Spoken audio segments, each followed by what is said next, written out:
Je suis entourée d'incroyables invités, à commencer par Thundergeek qui revient dans l'émission, ça me fait extrêmement plaisir. Bah, on t'invite que pour les sujets compliqués. Non, c'est pas vrai, c'est pas un sujet compliqué aujourd'hui. Mais je suis très contente de pouvoir parler en fait de tout le thème principal de l'émission d'aujourd'hui avec toi, parce que je sentais que c'était des thématiques sur lesquelles tu aurais des choses intéressantes à dire. C'est vrai que j'adore les dragons, et j'adore les chiens. Et la neige. Et la neige, et le feu. Et la neige, et le feu ça brûle. Ça et brûle, et l'eau, ça mouille. Vient d'où? C'est le loup, tu voulais dire le loup, c'est le loup. C'est parce qu'en fait... Oui, c'est vrai, peut-être qu'on va... Il n'y a pas un loup dans la couverture non, il y a... Ah, il est là, il est là le loup. Il y a un loup, tout va bien, il y a un loup, donc vous êtes moyennement au courant. Et il y a également Satoko qui est avec nous aujourd'hui, les directrices éditoriales évidemment de Glénat. Bonjour. Bonjour. Bah écoute, je suis très contente, ça fait un petit moment, j'ai l'impression qu'on n'a pas eu l'occasion d'être avec toi dans un Glénat Manga Live. Maintenant j'ai des collègues qui veulent bien venir parler aussi, donc on essaye de passer chacun son tour et de parler des titres qui nous tiennent à cœur à chaque fois. Oui, c'est vrai, là, c'est un petit défilé, mais du coup ça fait extrêmement plaisir de vous présenter aussi un petit peu toutes ces personnes qui sont derrière dans l'édito et qui travaillent avec passion et acharnement évidemment au quotidien pour vous proposer ce catalogue d'exception dans vos petites librairies évidemment, puisque d'ailleurs demain il y aura un office et on en parlera tout à l'heure. Mais avant d'arriver à cette partie de l'émission, on va commencer par l'actualité.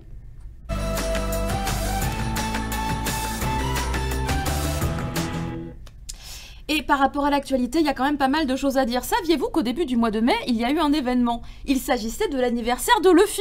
C'est incroyable, l'anniversaire de Luffy est presque à la même date que celui de ma maman. Peut-être qu'il y a un signe, je ne sais pas.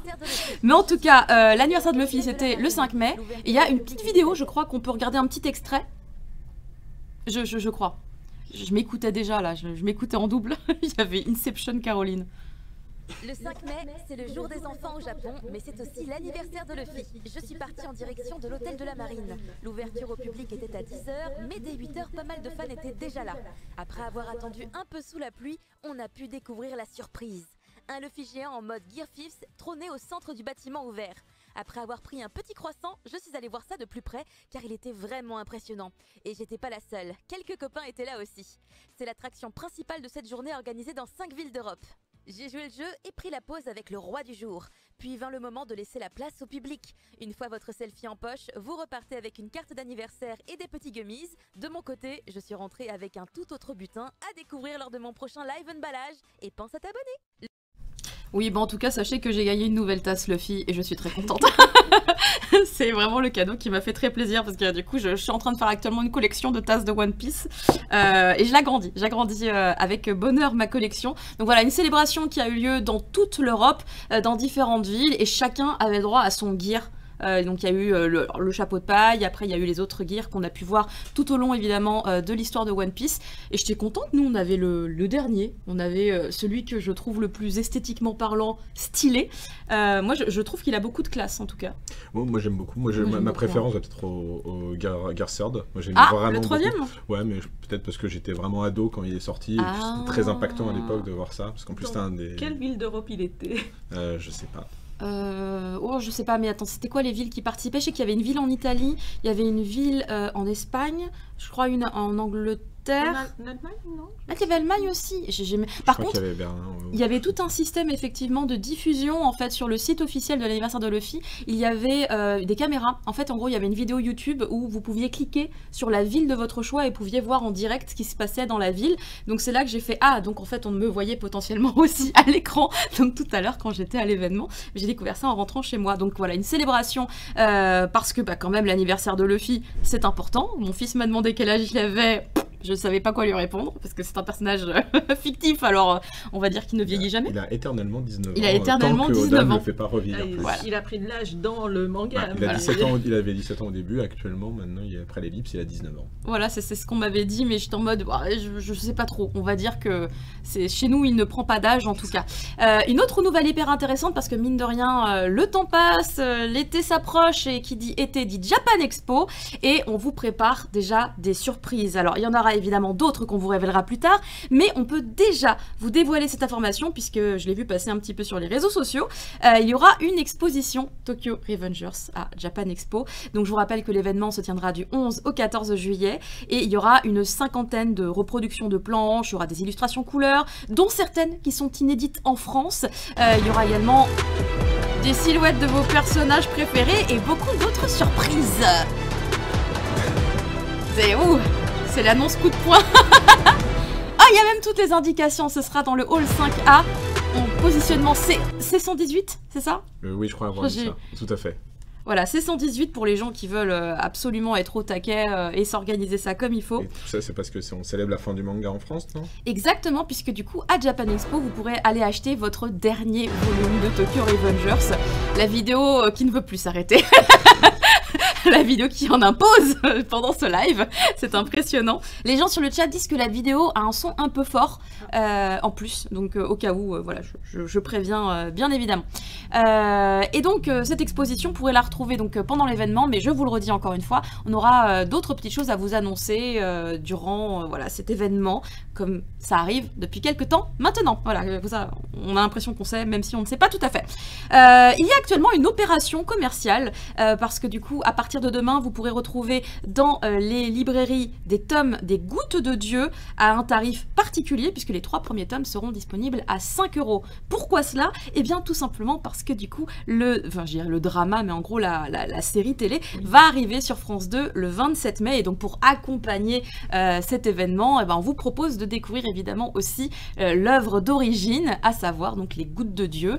Alors, il faut évidemment se rappeler que c'est une série qui comporte pas mal de volumes, donc ce sera un budget, mais ça peut être une idée intéressante pour faire découvrir cet univers un peu particulier à des gens qui sont pas forcément trop férus de manga, mais qui aiment par exemple la gastronomie française, le vin. En vrai, c'est un bail intéressant. C'est un bail intéressant, puis en plus il y a une belle histoire, il y a une histoire hyper intéressante aussi sur les Gouttes de Dieu. La série est un peu différente, fatalement. Et même pour les nouveaux lecteurs, puisque c'est un manga, je pense, sur lequel on rentre une fois qu'on passe un peu à l'âge adulte. C'est clairement le titre que à 16 ans, l'histoire est passionnante, mais il manque quelque chose de très intéressant qui est quand même le vin. J'ai commencé ado effectivement à le lire, donc tu bois pas de vin, mais c'est super intéressant, et quand tu relis avec un peu de recul et que en fait, on n'a pas mis à boire du vin, t'as pas le même rapproche. On n'a pas la même sensation. Ouais. C'est comme lire Blue Giant en n'ayant jamais écouté aucune musique. Ah oui. C'est pas pareil du tout. En tout cas, si vous aviez la curiosité de vous diriger un jour vers ce titre, eh bien l'occasion se présente ici avec cette opération spéciale qui vous permet de payer beaucoup moins cher les 3 premiers volumes. Et enfin, la dernière information qui est quand même hyper cool, parce qu'on attendait depuis un petit moment de pouvoir vous partager ça, c'est l'interview qu'on a fait de Sora Daichi Sora, l'autrice de Stunts, hein, dont on a fait une émission spéciale il y a 2 semaines à propos de ce manga, un titre coup de cœur de mon côté, et c'était aussi un coup de cœur, la rencontre avec l'artiste. Du coup, n'hésitez pas, c'est disponible du coup sur le channel YouTube de Glénat, et vraiment on vous invite à aller jeter au moins une oreille, puisque du coup vous ne la verrez pas elle, mais vous verrez les incroyables dessins, les illustrations évidemment qui viennent de ce premier volume, et vraiment elle était hyper cool. Moi, j'ai un très bon souvenir de cette rencontre avec cet artiste, et donc j'espère que de votre côté aussi, eh ben, vous serez content de découvrir un petit peu son univers et ses goûts et tout ce qu'elle a à vous proposer. Voilà, n'hésitez pas à venir sur le channel de YouTube de Glénat. Je pense que c'est disponible que sur YouTube, hein. C'est bien ça? Non, c'est partout. C'est disponible partout. C'est sur Facebook. C'est aussi sur Facebook et Twitter. C'était un onglet YouTube, du coup, je ne savais pas. Mais c'est aussi disponible sur d'autres réseaux sociaux. Donc YouTube, Facebook et Twitter. N'hésitez pas à aller découvrir sur tous ces réseaux sociaux, c'est possible. Et c'est vraiment un contenu de qualité. Attendez, je regarde un petit peu sur le chat s'il y a eu des questions entre-temps et que je vous aurais un petit peu zappé. Il y a des gens qui sont partis sur la viticulture. C'est intéressant.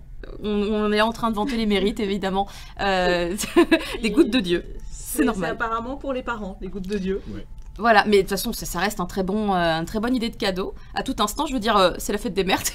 Effectivement, il y a énormément de personnes qui disent qu'ils n'ont jamais lu aucun manga et qui commencent avec les Gouttes de Dieu. Ah oui. Ou même quand on va dans des salons de vin. Assez souvent, on voit ceux qui apparaissent, ne serait-ce qu'un tout petit peu dans le manga, ont forcément le manga qui est présenté sur leur petit stand à côté des bouteilles. Ça leur fait toujours effectivement quelque chose à montrer en plus. Parce que ça explique leur vin. Le public asiatique, ils ont beaucoup découvert de vin via le manga. Et à l'époque, l'un des premiers dramas, ils avaient choisi un vin qui représenterait les gouttes de Dieu, et à l'époque, ça avait fait pas un tollé, mais le vin choisi avait vu ses ventes exploser. C'était un petit vigneron français et il avait dû justement réussir à s'adapter à la forte demande qui venait surtout d'Asie, quoi. C'est intéressant parce qu'on a déjà eu des demandes de placement de produits. Comment on fait du placement de produits sur les gouttes de Dieu? Est-ce que notre vin... Et en fait, les auteurs refusent tout simplement. Eux, ils aiment goûter leur vin, ils aiment les découvrir eux-mêmes, et c'est les vins qu'ils ont appréciés qu'ils mettent en place dans les gouttes de Dieu. Ah ouais, donc en plus, il y a des gens qui ont potentiellement eu envie de tenter donc, il y a de vin. Voilà.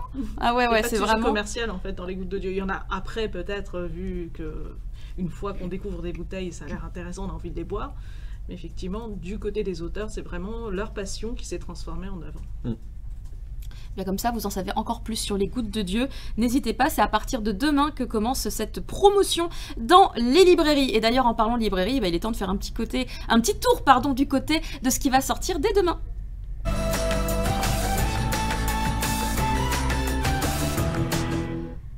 Et donc, il y a énormément de sorties. On est sur encore un bon gros office. Juin sera plus léger, de ce qu'on m'a promis. Moins de choses à porter, moins de choses à vous présenter, mais toujours des titres de qualité. Et on a, par exemple, aujourd'hui, on va commencer par Artiste. Artiste, il est devant. Oh, Artiste, ça fait tellement plaisir. Ça fait vraiment plaisir parce que c'est un titre, en toute honnêteté, j'ai découvert qu'il existait quand j'ai commencé à travailler chez Glénat. Je n'avais jamais vu le titre en fait avant. Et c'est pas un titre qui en plus a une parution extrêmement fréquente. C'est un volume à peu près quoi, tous les un an. Oui, à peu près un an. Ça vient peut-être d'un magazine Seinen, je me suis pas forcément renseignée sur le magazine. Mais en fait, ce que j'ai beaucoup aimé, c'est le trait, le style graphique de l'artiste. Et vraiment le petit moment vraiment charmant, je trouve, du titre, c'est que ça se passe vraiment à Paris. Et l'artiste ne nous ment pas sur ce qui se passe à Paris, sur les coulisses finalement du monde de la cuisine, le monde de la gastronomie. Il est vraiment, vraiment intéressant et le titre, je le trouve vraiment charmant. Alors là, évidemment, j'ai le tome 9 entre les mains.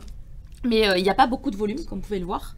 Il y en a donc 9 de sortie. Actuellement, vous pouvez prendre le train en route, il n'y a aucun problème. Et en fait, on va suivre l'histoire de Gilbert, donc qui est aussi sur la couverture ici. C'est le brun qui est ici. Et en fait, il est commis de cuisine dans un grand restaurant. Sauf qu'il n'a aucune confiance en lui, alors qu'en fait, il a un don. Et surtout, il est extrêmement bon cuisinier, mais suite à quelques soucis qu'il a eu, eh bien en fait, il a perdu toute sa confiance et il s'est retrouvé commis. Il était vraiment dans la cuisine et il s'est retrouvé à la plonge à cause de quelques petites choses qui se sont passées. Et en fait, dès le premier tome, en fait, on va tout rétablir.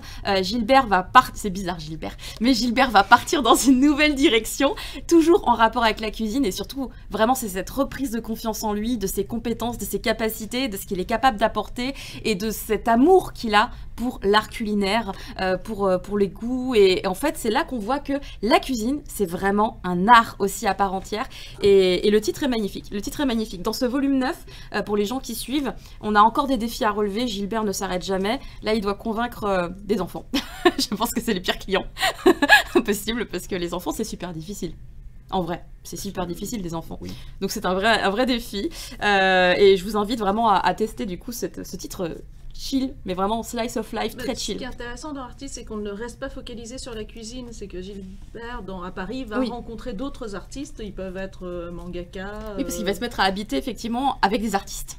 Il va habiter dans un immeuble en fait qui est tenu par une vieille dame qui ne prend comme locataire que des artistes. Donc fatalement, voilà, il va faire plein de superbes rencontres. Et il y en a toujours plein. Et je vous montre un petit peu au niveau du style.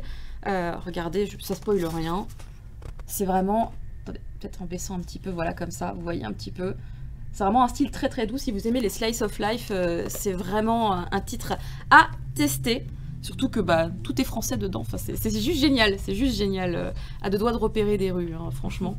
Je sais pas si les établissements, c'est des vrais établissements. Alors, les établissements, c'est basé sur des choses existantes, sans quand même... Oui. Prendre un exemple concret. S'il y a des noms quand même bien spécifiques, je me dis, attends, mais est-ce que c'est un vrai nom ou c'est un nom approximatif? Mais les rues existent assez souvent. Elle était venue il y a quelques années en France,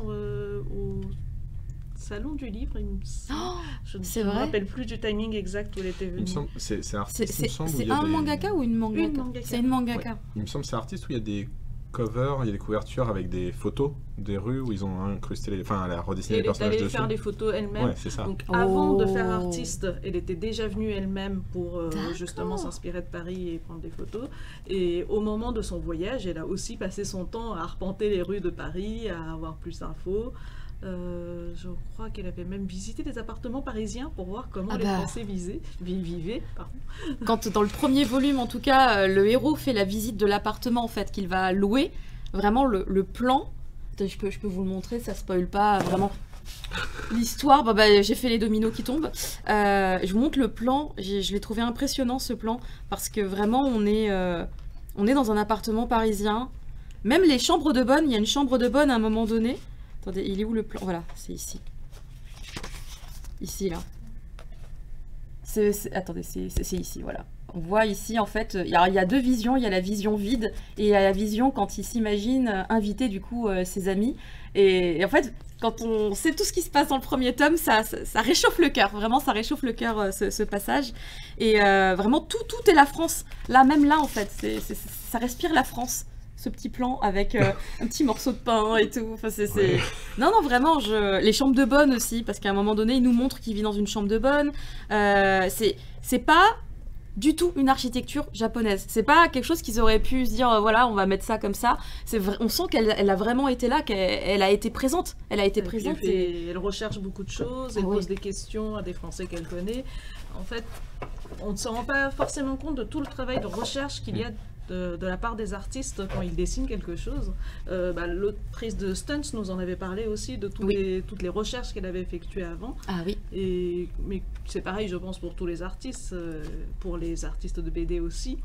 C'est que quand on dessine quelque chose qui n'est pas non plus notre quotidien, il faut faire des recherches. Et à ce moment-là, il y a quand même un travail qui est derrière, qu'on ne réalise pas forcément en tant que lecteur. Mais une fois qu'on est dedans et qu'on les accompagne, on se rend compte du niveau de recherche qu'il y a derrière. On sent qu'il y a des passages, on sent qu'elle s'adresse au Japon quand même. Genre à un moment donné, elle explique il faut les portillons du métro. Ah oui, c'est ça, voilà. Ouais, tu étais. Elle explique les resquilleurs. Et du coup, j'étais en mode, oui, effectivement. Donc tu sens que nous on connaît. On sait qu'effectivement les portillons, où il y a des gens qui sautent, ou etc., ou des gens qui se collent à toi. C'est des techniques. Et du coup, elle en parle et je me dis, ça rend le truc tellement réel. C'est juste excellent. Donc ça, c'est Artiste. Si jamais vous ne connaissiez pas, vraiment, n'hésitez pas à jeter un œil. Le premier chapitre est disponible sur le site de Glénat Mangamax, comme évidemment tous les premiers chapitres de toutes les séries disponibles dans le catalogue de Glénat. Donc ça, c'était donc ce titre que j'avais vraiment très envie de vous faire découvrir. Je me disais, la prochaine fois qu'il y a un tome qui sort, je vous en parle un peu plus. Ensuite, nous avons mon incroyable chouchou, qui vraiment ne me déçoit pas. Vraiment me déçoit pas. Tellement il me déçoit pas.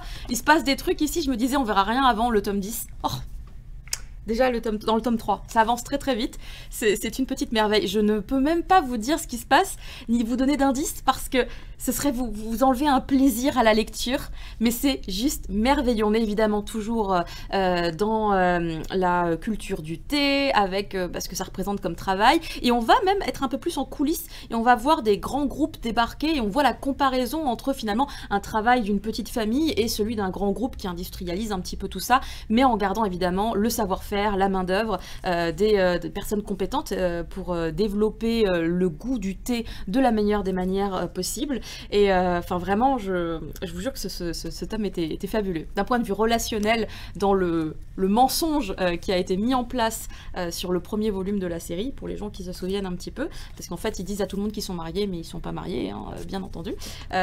Écoutez, c'est très beau.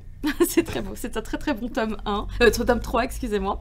Et enfin, tout est parfait. Le rythme, alors les dessins sont toujours aussi beaux, c'est toujours aussi aéré. Bon, il y a un nouveau personnage qui arrive et qui nous angoisse un petit peu, mais vous en faites pas. En fait, c'est tellement. Le titre est très très bien conçu. Il est d'une efficacité dans son sujet. Je suis bluffée, vraiment je suis bluffée par le travail de cette mangaka parce que à aucun moment on s'ennuie, à aucun moment on se dit oh là là mais ça c'est déjà vu comme petite astuce scénaristique parce qu'en fait elle utilise hyper bien tous les éléments et c'est fou, c'est merveilleux. Si vous n'avez pas lu encore, il faut y aller en fait, faut y aller, c'est vraiment merveilleux. Tu l'as commencé toi déjà J'ai commencé le tome 1, je ne suis pas à jour, c'est tellement bien. J'ai beaucoup de choses à lire. C'est tellement bien. Toi j'imagine que tu as déjà peut-être lu même plus loin. Non, pas encore. Ça va. Sur l'amour et dans le thé, non, je ne suis pas en avance. Ok, mais d'accord. Je sais juste, c'est le coup de cœur de la libraire de Hayaku Shop. Qui à chaque fois, elle est très contente que ça sorte, donc là, elle était très contente. En fait, c'est un sujet adulte, les personnages sont adultes, mais on est vraiment sur une histoire fraîche, oui, comme le thé. Tout à fait, tout à fait. C'est un titre qui, je pense vraiment, peut être dans de très très nombreuses mains, qu'on soit plus jeune, qu'on soit adulte. Je peux vous dire que c'est feel good. Non, en fait, c'est vraiment feel good parce que même quand il y a des moments où on se dit ouh là là, effectivement, elle repart dans un trauma à un moment donné, en fait, on reste dans une ambiance extrêmement douce au global et ça, c'est vraiment merveilleux. On a quand même 3 titres gustatifs. Mais oui, on sent que c'est des gourmets. C'est des gourmets un petit peu à l'édito, mine de rien. D'ailleurs, je déguste mon thé. C'est beau quand même. Oui, c'est très beau. Vraiment très beau. Hein, ça, c'est indéniable. C'est indéniable. Et quel thé dégusté pendant la lecture de cette nouvelle série ? Bah écoutez, moi je suis en train de boire un sencha. Voilà, si jamais. C'est le thé vert. C'est le thé voilà, vert basique. par excellence. Un Gyokulo, c'est le meilleur thé vert des thés verts. C'est la qualité supérieure. Bah écoutez, à noter. En tout cas, il y a pas mal de gens qui nous rejoignent. N'hésitez pas à vous installer tranquillement. On est en train de faire le récap de toutes les sorties qui arriveront demain en librairie. On a parlé déjà de Artiste, chef d'exception. Et là, on a parlé de L'amour est dans le thé, qui est fabuleux, ce tome 3. En fait, je m'en remets pas parce que vraiment, j'ai poussé des cris. Je l'ai lu dans le RER et j'ai poussé des petits cris. Là, j'ai poussé des cris. En plus, je faisais pas ça depuis longtemps, parce que quand j'étais jeune, des fois quand il y a des passages que j'aimais bien, je recommence, je retourne 3 pages avant et je revis le moment. Je l'ai fait 5 fois sur la fin du tome, je voulais le revivre plein de fois. Et il y a d'autres passages en fait, il y a des moments... Bah oui. Mais je comprends, ils sont partis dans le café tous les deux, t'as raison, c'est un drame effectivement. Je peux pousser des cris. Non mais franchement, en plus les feux d'artifice et tout, il y a vraiment juste des choses qu'on voit dans pas mal de titres, mais c'est tellement bien utilisé. Moi je crie bravo, vraiment je crie bravo. Il est très très bien, il avance très très bien. On part dans le monde de la baston avec entre autres Tokyo Revengers. Alors on en a deux puisque du coup alors c'est un package que je trouve hyper intéressant à utiliser ensemble pour la simple et bonne raison que dans ce tome 30, eh bien vous avez évidemment toujours l'affrontement final qui est en cours, mais surtout vous avez un très très grand passage de ce tome qui va vous plonger dans le flashback, le gros flashback qui répond à beaucoup de questions sur la vie de Maeki. Et à la fin du tome, on a une révélation, je m'y attendais pas du tout. Je sais pas s'il y a des gens qui pouvaient s'y attendre, mais ça m'a bluffé. On a tous été très surpris. Mais qui peut s'attendre à un truc pareil? J'étais là en mode, pardon? Quoi? Comment tout ça sort? Donc il y a vraiment une révélation de fou à la fin du tome 30. Et je vous rappelle qu'évidemment le 31 sera le dernier. Mais du coup voilà, comme il y a un gros passage qui est quand même consacré à du flashback, on repart sur les premières années, les rencontres, etc. Et ici, avec du coup ces 2 tomes, c'est un petit coffret qui sort, vous avez 2 tomes, vous avez So Young et Stay Gold.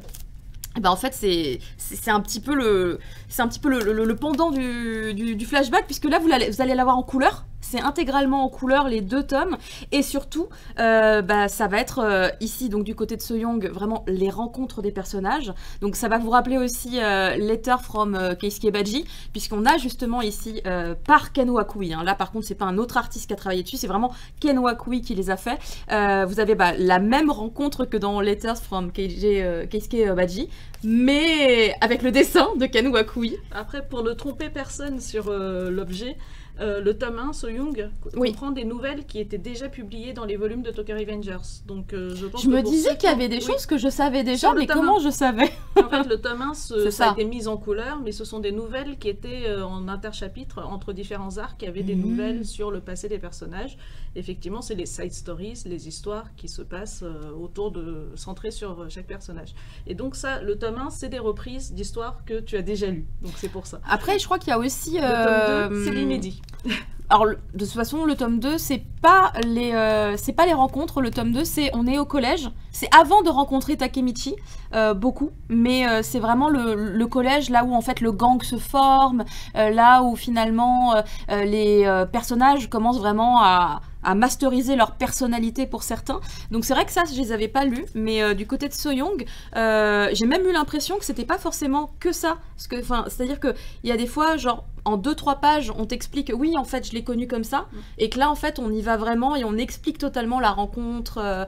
Mais c'est vrai que la rencontre entre Keisuke et Chifuyu, on peut la relire ici, vous la retrouvez dans le spin-off Side Stories qui a été fait par un autre artiste, mais toujours avec la supervision évidemment de Ken Wakui, qui est très très sympa aussi. J'ai beaucoup aimé le tome 1, je sais pas quand sortira d'ailleurs le tome 2, mais j'espère très très bientôt, parce que il y a des révélations intéressantes dans cette autre histoire. Mais du coup, vraiment, prenez-le ensemble, parce que ça c'est absolu pour le fan.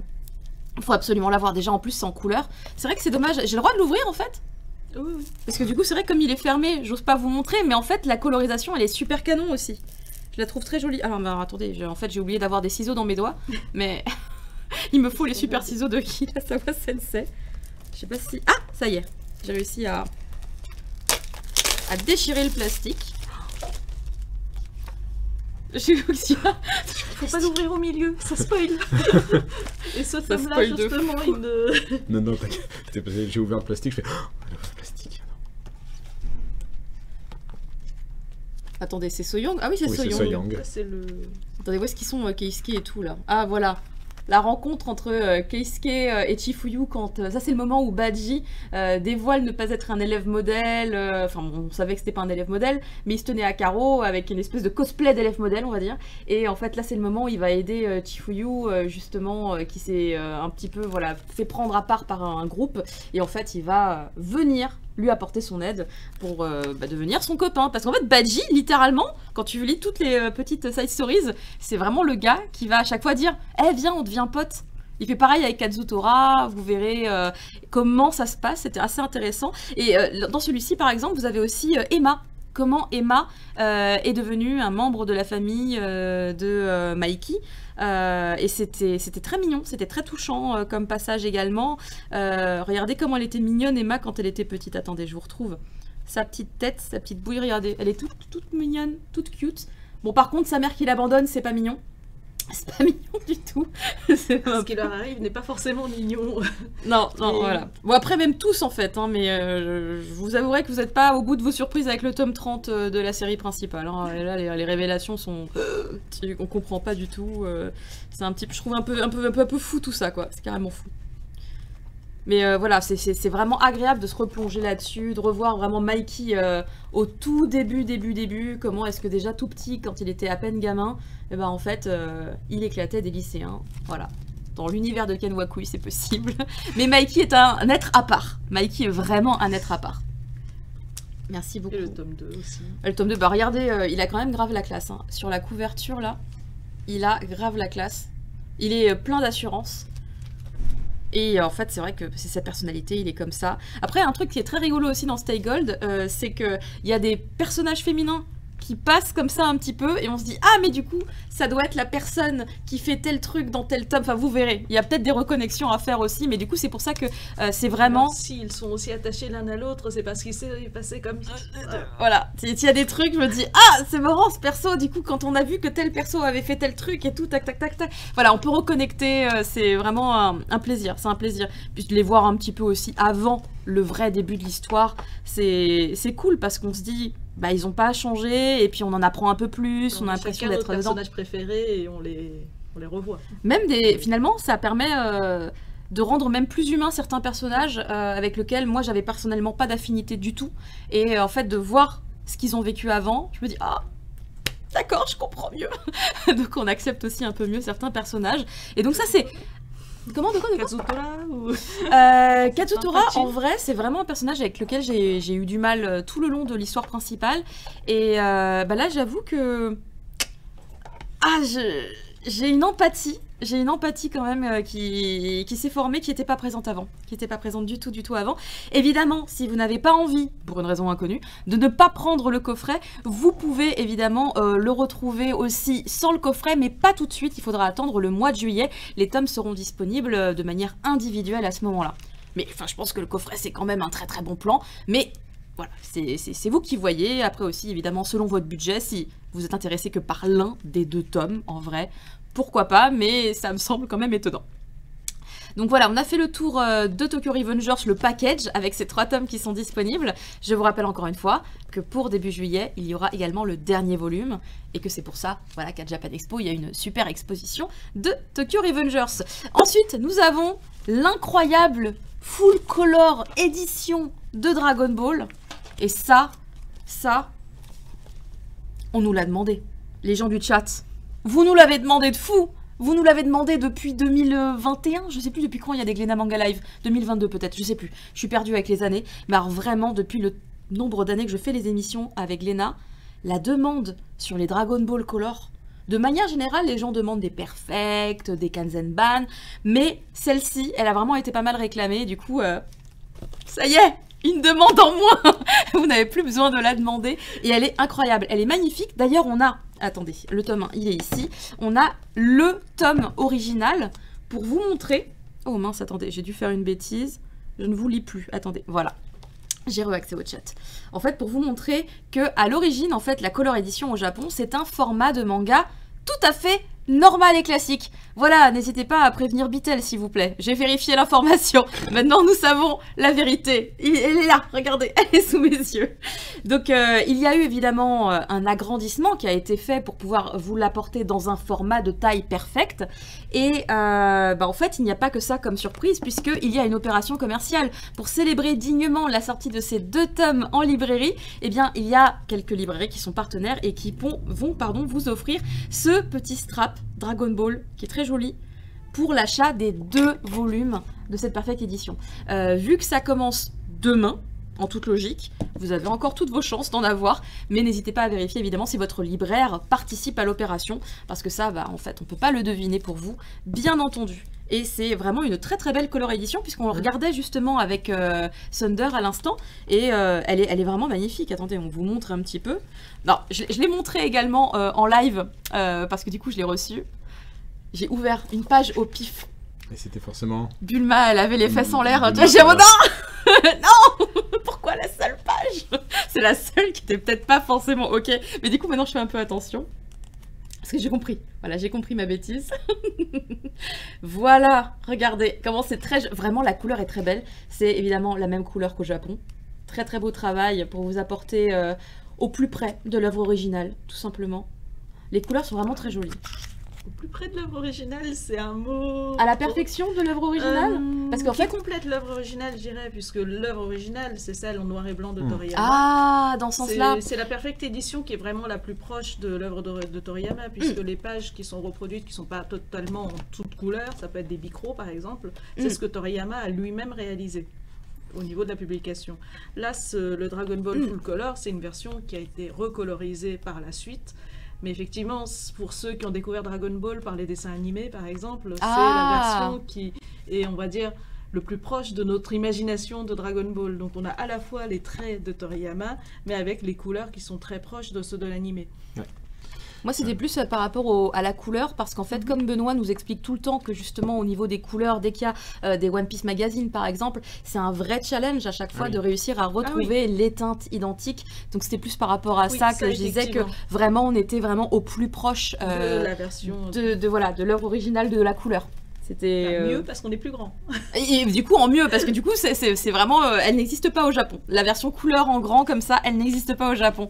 Donc, c'est vraiment nous, quoi. Est-ce qu'il y a une pardon, je ne parle pas assez de fort. Je vais faire attention. Ah mince. On s'en doutait, effectivement. Mais, Ah, mais en fait, peut-être t'étais plus loin que moi en fait du micro aussi. Elle est plutôt réussie, moi je trouve aussi. J'étais un peu dubitatif au début à l'annonce parce que en général les versions recolorisées après coup, je suis pas toujours très fan. Mais celle-là, j'avoue très honnêtement, non pas parce que je suis là, mais que j'ai été assez surpris du travail fait par les équipes de Toriyama, parce que c'est Bird Studio qui s'occupait de la colorisation. Et là, par contre, on prend la première transformation de Son Goku en singe. Et c'est super intéressant. Ils ont rajouté des petits effets d'ombre en plus, des choses comme ça qui sont pas forcément en version noir et blanc. Et je rejoins Stoko, ça remplace absolument pas la version de Toriyama. C'est un bonus pour moi. C'est vraiment si on est très très fan ou si on a grandi avec l'animé, qu'on n'a jamais voulu passer l'étape des mangas parce que c'est en noir et blanc. Bah là, ça fait peut-être un bon compromis en tout cas, mais c'est super bien fait quoi. Mais je trouve que ce soit Dragon Ball ou Tokyo Revengers, on a des colorisations qui sont vraiment de haute qualité aujourd'hui. Donc c'est différent peut-être de l'œuvre originale, mais on arrive vraiment à avoir justement des ouvrages de qualité qui sont agréables à lire.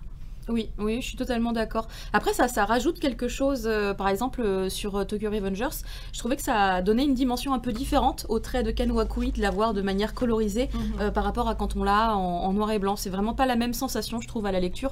Donc c'était intéressant. Est-ce que c'est du papier glacé, on me demande? C'est un type de papier glacé, oui, tout à fait. Parce que c'est un papier lisse, on va dire. C'est un papier lisse, voilà. Parce que glacé, je crois qu'il est un peu plus épais et brillant, non? C'est très brillant, très... Ça glisse trop même, le glacé, non? Mais oui, ça c'est en tout cas... C'est un papier couché. C'est pas un papier de manga basique. C'est ça la question, effectivement. C'est le papier lisse sur lequel, en couleur, on peut vraiment bien imprimer et retrouver les couleurs. C'est un peu le même type de papier que pour le One Piece Mag, non? J'ai l'impression, au toucher. Mais... alors, One Piece Mag, il y a plusieurs papiers. C'est vrai, il y a plusieurs papiers. Ah oui, c'est vrai. Car en plus, c'est le papier qu'on utilise pour nos versions couleurs, nos éditions couleurs. Donc, si vous avez quelques livres en couleur chez vous. Joy Polo demande si c'est du coup le même que pour les animés comics, mais j'imagine que oui. Alors, je ne sais pas si c'est exactement le même, mais c'est le même type de papier. Est-ce qu'il n'y a pas One Piece Red? Il est sorti il y a pas si longtemps. Oui, je pense qu'on est sur le même papier que les... Ça m'avait l'air de souvenir, parce que du coup je l'ai eu en main il n'y a pas si longtemps. Ils sont derrière toi, les One Piece Red. Ah, c'était fort. Mais oui, écoute, je sais pas comment je fais pour les rater. Je pense que c'est le même papier. Ah, je crois que lui, il est plus lisse. Il est plus lisse, celui de Dragon Ball. Il est beaucoup plus lisse. Testage de papier en live. Effectivement. Tout à fait. Il y a peut-être une... Alors, est-ce qu'on est sur un grammage 80 ou un grammage 120? Benoît qui est l'otaku de tout ce qui est fabrication. Alors là, oui, effectivement, il nous aurait fallu Benoît, c'est ça. Pour ce petit détail. Là, c'est un détail technique sur le papier. Mais effectivement, il est plus lisse sur la Dragon Ball Color Edition que sur One Piece Red. Voilà, si jamais vous aviez besoin absolument d'un comparatif avec quelque chose qui est sorti récemment. Par contre, j'ai l'impression que c'est lisse, pareil que les Tokyo Revengers, j'ai l'impression. C'est le même. C'est encore plus lisse. Lui, il est encore plus lisse. Après, en tout cas, les textures. C'est vrai que les papiers sont parfois différents selon les imprimeurs, selon les fournisseurs, selon... Mais écoutez, je m'amusais pas autant à toucher les papiers comme ça, mais c'était une expérience sympathique. Merci le chat. Voilà, comme ça on a tout testé. Après, si vous voulez les détails, plutôt que de les acheter en ligne, vous pouvez aller en librairie et toucher les livres avant de... Ça va être bizarre, tu vois, dans tous les libraires, les FNAC et ça, tu vas avoir plein de gens toucher des papiers comme ça. Les libraires ils vont pas comprendre qu'est-ce qui se passe. Non, ici c'est plus lisse, ça glisse plus. C'est plus lisse que c'était aussi. On est en train de choisir du papier, mais effectivement c'est ce qu'on fait. On ouvre un livre et on est en train de toucher la matière. C'est ça, il n'y a pas le choix, comment choisir autrement. Et je crois que du coup on a fait le tour de toutes les sorties, sauf évidemment la dernière sur laquelle on va se concentrer un peu plus, à savoir De Neige et de Flamme, que vous avez ici, là, devant, oh là là, qui trône. Voilà, ici, une magnifique De Neige et de Flamme, donc d'une nouvelle autrice qui arrive dans le catalogue, qui s'appelle Kiko Urino, et que je suis extrêmement contente d'accueillir au sein de Glénat. Genre c'est moi qui l'accueille. Ouais, genre c'est moi qui l'accueille. Mais apparemment. Apparemment, en tout cas, pour en parler aujourd'hui dans le Glénat Manga Live, donc on va passer directement sur le focus.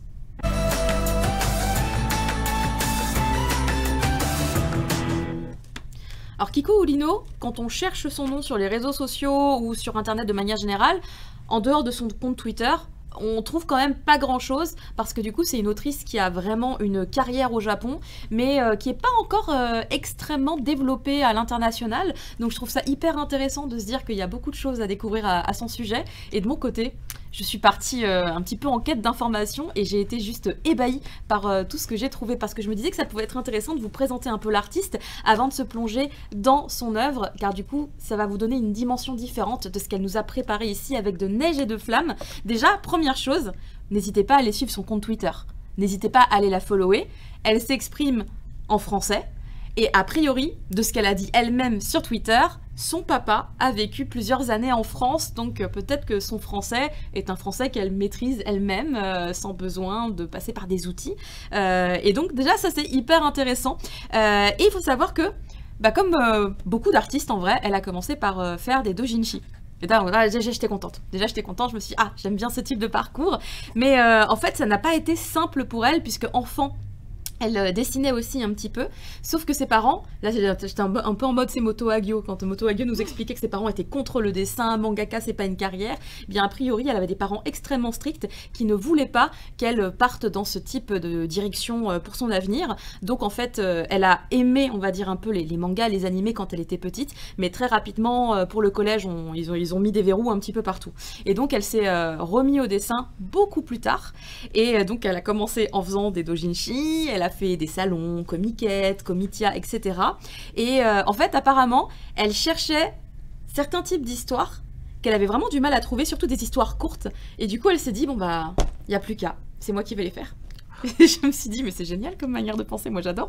Et en fait, c'est en faisant du coup une publication d'un doujinshi à Comitia, qui est donc vraiment la convention dans laquelle les artistes en général proposent des contenus originaux et non pas des parodies, comme c'est quand même souvent le cas au Comiket par exemple. Et bien c'est là qu'elle a été repérée par un éditeur du magazine qui s'appelle Rakuen Paradis. Et du coup c'est là qu'elle a signé voilà, directement pour pouvoir lancer son premier titre en direct comme ça, sans besoin de remporter des concours ou autre méthode évidemment pour intégrer une rédaction.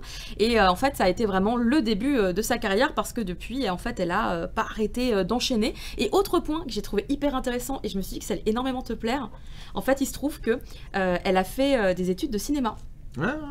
Elle a fait des études de cinéma, elle a travaillé pendant 1 an dans une production de cinéma avant de se barrer. Mais j'ai trouvé ça hyper intéressant parce que, en fait, en gros, elle voulait être réalisatrice, mais c'était pas compatible avec son caractère, avec sa personnalité, parce qu'il faut trop faire avec les gens. Il y a trop de trucs à faire avec les gens. Ouais. Et du coup, en fait, c'est vrai que là, en étant mangaka, finalement, c'est elle qui a le contrôle pleinement de sa vision artistique. Et en fait, ces petits détails-là, je les ai trouvés hyper intéressants, parce que de savoir que c'est quelqu'un qui finalement a une vision qui peut avoir différents types de supports. Là, elle s'est dirigée vers le manga, parce qu'elle a vraiment une passion pour le dessin. Elle racontait dans une interview qu'elle a donnée sur le site Nathalie, qui est un site d'information sur toute la culture japonaise, entertainment, qui soit... Oui, c'est un peu un combini plus japonais, quoi, dans le sens dans où l'idée, c'est pas mal, ouais. Pas mal de l'actualité culturelle du pays, quoi. Exactement, de tous les supports, que ce soit du film, que ce soit du manga, de l'animé, vraiment ça rejoint un petit peu tout. Et en fait, elle expliquait que dans cette interview... attendez, j'ai perdu le fil de... Nathalie, elle voulait parler de quelque chose dans une interview. Oui, mais c'était par rapport à quoi? Son dessin, le fait qu'elle adorait dessiner. Oui, voilà, merci beaucoup. En fait, quand elle s'est mise à dessiner vraiment sérieusement, en fait, c'est devenu une espèce de drogue. Elle expliquait que, en fait, elle avait besoin de dessiner de manière assez frénétique, et c'était, voilà, du coup, en fait, elle produisait énormément, et que c'était vraiment une personne avec des histoires qui lui arrivaient comme ça. Ça la prenait pleinement, les histoires arrivaient comme ça, et du coup c'est intéressant de se dire que quand elle nous propose quelque chose, c'est pas parce qu'en fait elle répond forcément à une commande avec un cahier des charges très précis, c'est parce qu'en fait aussi elle a une inspiration qui lui vient, et je trouvais ça extrêmement cool. En fait je trouve ça vraiment intéressant de la part d'une artiste d'autant se dévoiler aussi, et d'ailleurs elle a aussi travaillé en entreprise. Vraiment je crois qu'elle a un petit peu touché à tout, ce qui lui a permis aussi peut-être d'avoir un regard sur les humains, sur la société japonaise, parce qu'en fait c'est quelque chose qu'elle dépeint énormément dans la plupart de ses œuvres. Donc là avec De neige et de flammes, on n'est pas trop sur un titre qui représente la société japonaise, c'est certain, puisque on va être justement dans quelque chose de beaucoup plus fantastique, fantasy. Je mets des guillemets partout parce que ça va être un petit peu le sujet également aussi de tout à l'heure. Mais elle a une carrière quand même qui est assez dense puisqu'elle a commencé à produire professionnellement en tout cas du manga depuis 2009-2010 environ. Et aujourd'hui, elle a quand même un assez bon listing. Sa série la plus longue, elle est sortie en 2013 au Japon. Elle s'appelle Mama.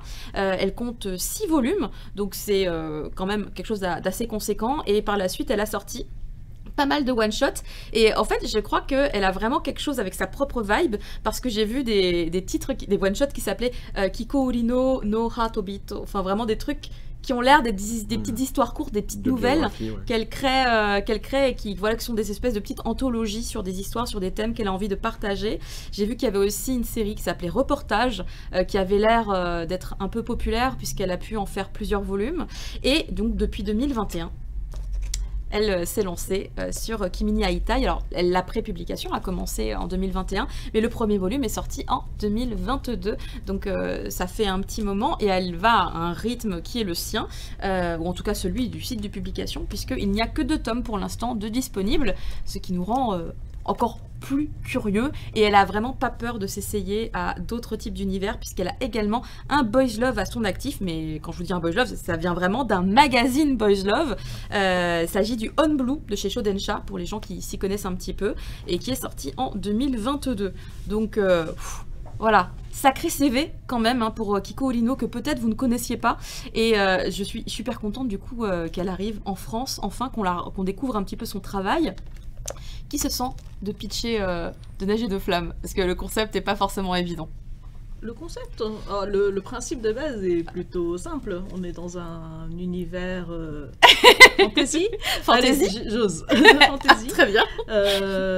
On retrouve 2 petits princes, 2 jeunes princes qui sont dans la nature, dans la neige, en train d'aller vers un lac en compagnie d'un dragon sans ailes.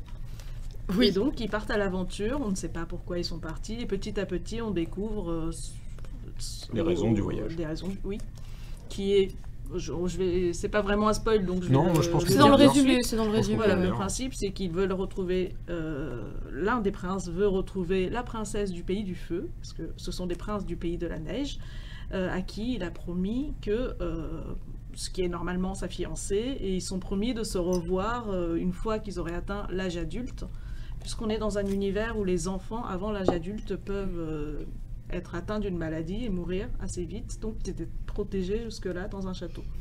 Et donc, à leur majorité, ils sont promis de se revoir. Donc, d'où le la titre majorité japonais. est très tôt, étonnamment, mais... Ça, c'est la majorité qui leur autorise de sortir et de ne pas tomber malade. Voilà, donc les 2 princes vont s'aider pour aller jusqu'à l'endroit, la frontière des 2 royaumes, pour pouvoir retrouver peut-être là la princesse qui les attend. Le début est assez simple. Oui. On va vite voir que le monde n'est pas aussi simple que qu'il semble.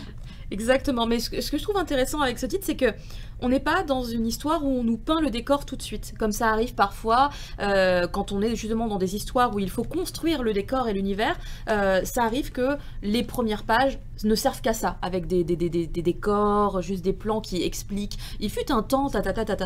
Là, en fait, on commence directement avec les protagonistes, et c'est effectivement au fur et à mesure qu'on nous dissémine tel élément de compréhension de l'univers dans lequel on a mis les pieds. C'est un peu le côté original de Kiko Urino, c'est que c'est une personne qui va pas forcément suivre toutes les règles qui sont préétablies. C'est pour ça peut-être qu'elle vient du seinen, c'est aussi un seinen. Elle est publiée dans le même magazine que Artiste, ou que Ptoum, Gangsta, qui découvre plutôt des personnes avec voilà, un côté artistique, justement. Plus présent dans le manga que dans d'autres magazines qui sont plus grand public. On laisse la part d'originalité aux artistes. Et donc, je trouve que dans Kimi ni Aitai, donc de Neige et de Flammes, Kiko Urino fait ça, c'est qu'elle a créé son univers, qui est assez proche d'un univers de fantasy qu'on connaît généralement, qu'on imagine, mais sur lequel elle a quand même placé son propre univers. Et là où on reconnaît vraiment l'autrice, c'est sur le côté des personnages. C'est quelqu'un qui analyse beaucoup l'humanité de ses personnages. Donc qu'on soit dans un univers japonais, de société japonaise, où on s'attache aux problèmes ou des relations entre les personnes, c'est exactement la même chose. On est dans un univers avec des dragons, mais ce qu'on va suivre, c'est vraiment le parcours et les relations qui vont lier les deux princes, la princesse et d'autres personnes qui vont arriver.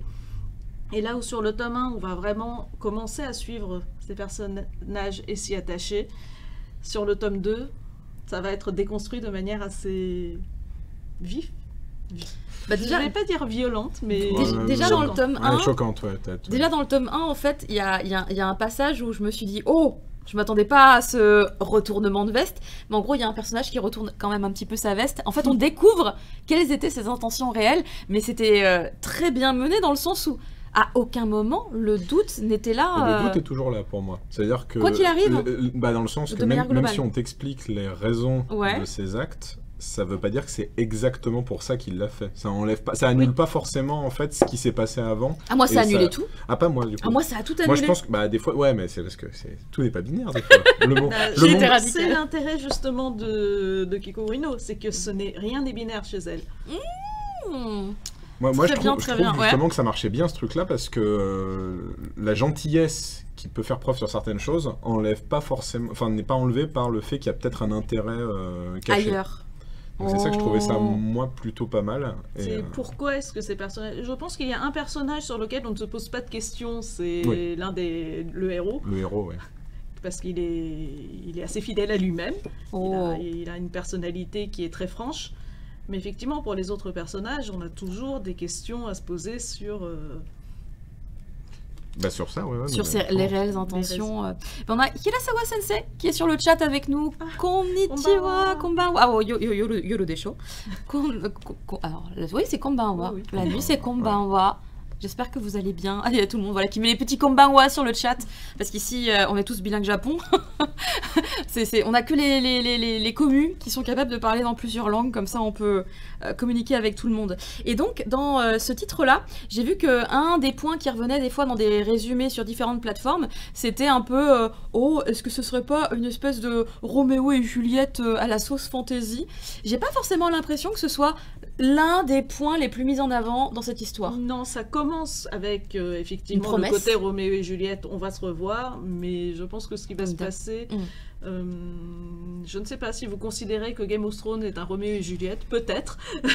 Surtout qu'il n'y a pas de Roméo et Juliette dans le sens que les familles, les royaumes ne sont pas spécialement ennemis, en tout cas au début de l'intrigue. C'est plutôt un mariage politique qui ne se fait pas pour les raisons que vous découvrirez, et que les deux personnages, ils ont l'air... Si ce n'est tombé amoureux, en tout cas, ils ont vraiment envie de se revoir et donc ils décident de passer outre leur fonction de prince et de princesse et leur devoir. Après, au tome 1, on va suivre des enfants sur la mise en place. Et très vite, j'ai un tome 2 dans les mains. Donc, oui, et tu voulais nous montrer la première image du tome 2. On va découvrir des enfants, les suivre, et puis au tome 2, on va tout de suite voir un des personnages un peu plus grand. Ah bah clairement... Donc, voilà, ce que vous allez découvrir au tome 1 va être assez facilement bouleversé sur le tome 2. On n'est pas prêt. Et effectivement, l'univers des enfants et l'univers des adultes n'est pas forcément la même. Ah là là, clairement. Enfin, du coup, je suis hyper intriguée par le tome 2, car Satoko, est-ce que par hasard, on a un horizon de publication en français pour le tome 2 ? Est-ce que c'est en 2024 quand même ? Oui. C'est quand même pour 2024. Ah, je crois qu'il est plutôt vers la fin de l'année, parce que c'est une autrice qui publie assez lentement aussi, donc on va peut-être éviter de tout proposer en même temps et d'avoir une attente trop longue après. Mais effectivement, il est dans l'année. Je suis contente de ne pas l'avoir lu trop tôt. J'ai ralenti la durée, le laps de temps entre les explications, et peut-être pas des explications d'ailleurs, on ne sait pas ce qui nous attend dans le tome 2, mais donc on peut dire qu'on est sur une mise en place de l'univers dans ce premier volume. Oui, et des personnages et des relations, c'est ce qu'on continue à apprendre, mais c'est vrai que... Mais l'histoire démarre vraiment plutôt au tome 2. Le bouleversement, les émotions arrivent au tome 2.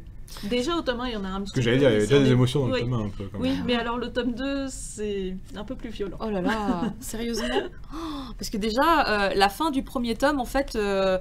on a développé une empathie avec les personnages, beaucoup avec, on va dire entre guillemets le héros, puisqu'on en suit plusieurs, mais il y en a vraiment un qui, à mon sens, se démarque quand même plus des autres. C'est celui qui est sur la couverture du premier tome. Et vraiment, lui, on l'accompagne vraiment. Et déjà, sur tout le tome 1, on voit tout ce qu'il a vécu, ce qu'il a dû traverser, pourquoi il est un peu différent des autres, et en fait, pourquoi finalement ce voyage et tout ce qu'il donne pour arriver au bout de son objectif. Moi ça m'a beaucoup touchée. Et je suis arrivée à la fin. C'est un personnage qui est très touchant, je pense, qui nous touche quand oui. Il nous touche tous. Hein. Je pense qu'on est plus ou moins proche d'un des personnages. Mais oui, mais je sais pas si c'est à cause de son caractère, parce qu'il a un côté un peu candide, car en fait, c'est littéralement, en tout cas, c'est l'impression qu'on nous donne, qu'on est face à un personnage qui nous croit tout de suite d'entrée de jeu, qui a confiance tout de suite d'entrée de jeu. Après, on voit qu'en fait, quand même, il est un tout petit peu plus malin que ça aussi. Puis en fait, il est plein de surprises. Parce qu'on nous le présente comme étant un certain type de personnage. Et puis finalement, on va découvrir qui il est réellement un petit peu plus. Et c'est cool. C'est génial de pouvoir découvrir ces petites choses sur ce protagoniste. Et moi, en fait, la question que je me posais, parce que quand même, pendant longtemps, dans le premier tome, la princesse, on la voit pas trop. On la voit, comme ça, tu vois. Et je me dis, mais ça se trouve, elle n'existe pas. Après, on la voit quand même dans le tome 1, mais pendant un long moment, je me disais, c'est bizarre, on la voit jamais trop. Ses yeux sont cachés, en fait, à chaque fois par quelque chose, une ombre, etc. Et ce qui est intéressant, c'est qu'on découvre que ce n'est pas juste une princesse à sauver ou quelque chose comme ça, c'est vraiment quelqu'un qui a une forte caractère, et on va le découvrir au fur et à mesure aussi. Mais je l'ai trouvé hyper cool, et j'étais même un peu triste, finalement, qu'on la voit si peu dans ce tome 1, parce que dès qu'on la voit et que on comprend un petit peu qui elle est hyper impressionnante. Elle est pleine d'assurance, se dit non mais j'ai étudié de fou, je sais ce qui va se passer, et en fait on se dit en fait on est avec elle, on est rassuré, il n'y a pas de souci, il n'y a pas à s'inquiéter.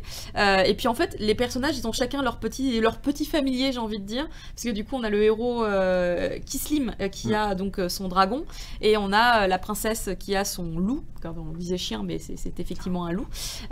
Donc c'est aussi les petits trucs que j'aime bien, qui rappellent aussi un peu la fantaisie avec des créatures et un peu fantastiques et un peu réelles, hein. Les loups, on en connaît aussi, mais peut-être que c'est un loup un peu particulier. J'ai pas encore pu constater que... Ça a l'air d'être un loup particulier, ouais, on peut pas rentrer dans les détails là aussi, mais ils ont les deux familiers, ils ont une...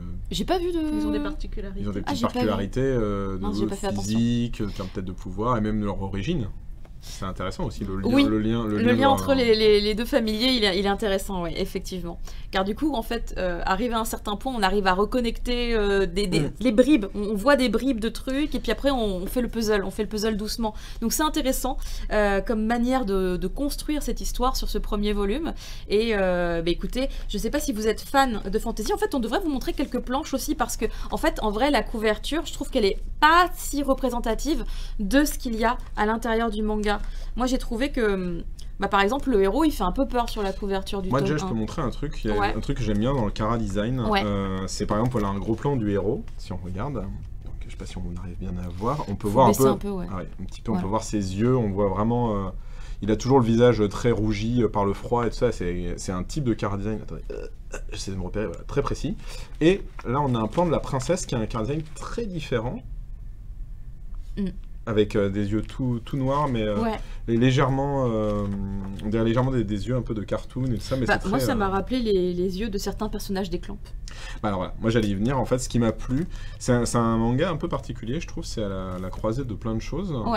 Et un des points que je trouve très intéressant, c'est qu'en fait, ça doit être une autrice contemporaine. Son Chara design, sa manière de dessiner, elle dessine pas forcément toujours comme ça. Là, on voit que c'est quand même un style qu'elle a pris vraiment en plus pour cette œuvre-là. Ce Chara design, il me fait penser beaucoup à des œuvres de fantasy japonaise ou de JRPG des années 90. Je pense par exemple à certains trucs de Tales of, les Flame of Recca, Escaflowne, enfin ce genre de choses en termes de visuel. La princesse par exemple avec ses grandes boucles d'oreilles, ses longs cheveux et tout ça, il y a un truc... Ah, c'est des petits nez, oui. Voilà, des petits nez. Escaflowne, c'était les nez qui m'avaient le plus marqué dans cette histoire. C'est pas l'exemple, bien sûr. Mais quand je parle de Chara design, je parle pas forcément de visuel, de visage. Hein. Je parle aussi de vêtements, de comment elle crée son univers un peu de... En fait, même l'univers en fait, m'a fait penser un peu à ce type d'univers dans les années 90 qui était...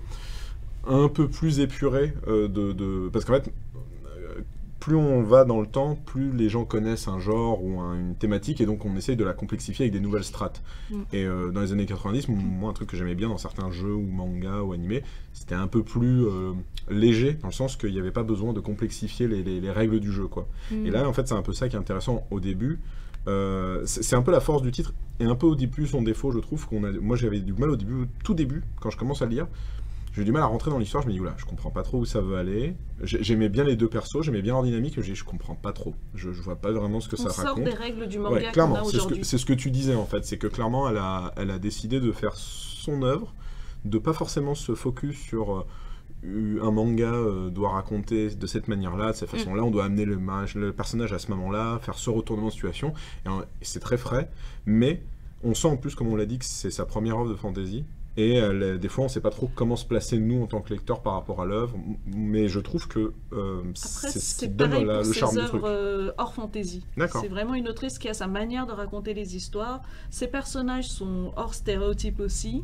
Oui, parce que voilà, c'est des personnages qui sont assez forts. Qui ont des volontés assez fortes, contrairement au manga où on a assez souvent des personnages qui hésitent un peu plus, qui sont un peu plus mitigés.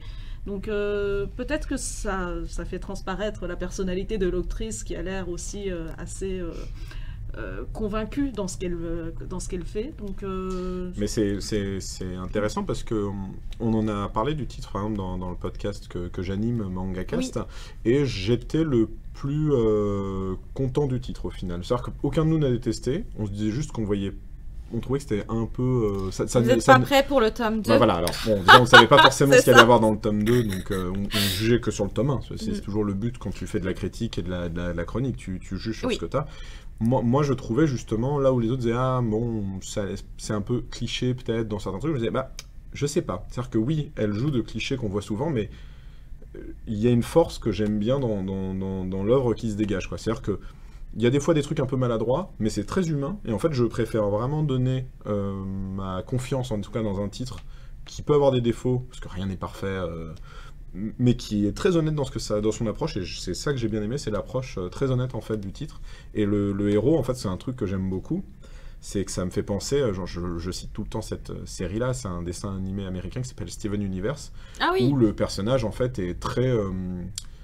comment dire, il accepte complètement sa part, on va dire, de féminin, on va dire, sans faire trop grand cliché, dans le sens que c'est un personnage qui accepte complètement de ne pas user d'une violence physique constamment, c'est un personnage qui accepte constamment de voir les défauts, de les accepter avec beaucoup de bonhomie. Enfin, il y a un truc qui justement fait que ce personnage, je trouve, il sort vraiment des clichés de ce qu'on peut attendre d'un héros d'univers de fantasy. Le personnage ne pleure pas spécialement, mais tu vois, il pleurerait, il n'y aurait aucune honte pour lui à pleurer. Tu vois, il y a un truc que j'aime vraiment beaucoup dans cette dynamique, et c'est super en fait d'avoir une représentation masculine. Déconstruite n'est peut-être pas le mot, mais en tout cas qui n'essaye jamais de jouer d'archétype masculin et de virilisme en fait. Et ça, je trouve ça super dans le titre qu'on amène ça. Et même, en vrai, pas que lui, plein de personnages masculins, ils ont ce côté-là, même les personnages qui se battent, il y a un côté très éthéré, peut-être, c'est aussi le truc, il y a quelque chose dans le dessin et dans la... Il y a un personnage, à un moment donné, qui combat, je le trouve très élégant. Voilà. Je l'ai trouvé très élégant dans sa manière de combattre, et tu vois que je trouvais ça charmant. En plus, c'est une élégance, que je parlais des titres des années 90, il y avait beaucoup de femmes chara-designeuses à cette époque-là, dans ces jeux vidéo-là, dans ces animés-là, et ça se ressent beaucoup, tu vois, dans les Scaflowne, dans les Tales of, enfin, il y avait beaucoup de femmes qui étaient dedans et qui amenaient justement cette part de féminin, peut-être, on me reprendra si c'est pas le bon terme, mais en tout cas, ouais, je trouve dans les personnages masculins qui leur donnait une féminité qui n'est pas juste un concept d'androgyne, quoi, qui était vraiment, comme tu dis, une forme de classe, une forme de présence qui changeait un petit peu de cette représentation très brutale et très guerrière. La Belle et la Bête, quoi. Ouais, c'est même pas du berserk, tu vois, dans le sens que seinen contre seinen. Je parle même pas de noirceur des thématiques, attention, je parle même juste de design. Tu as très peu de personnages, tu pourrais pas vraiment avoir des personnages comme ça dans Berserk, en fait. L'univers, la manière dont l'univers a été pensé et dessiné, faisait que les personnages étaient beaucoup plus secs, en fait, dans leur... à part des personnages plus loin dans le récit, mais je parle vraiment au début. Quand on prend même, voilà, quand on connaît pas trop et qu'on voit les thématiques. Mais en tout cas, ouais, bon, j'ai fait un long monologue, pardon.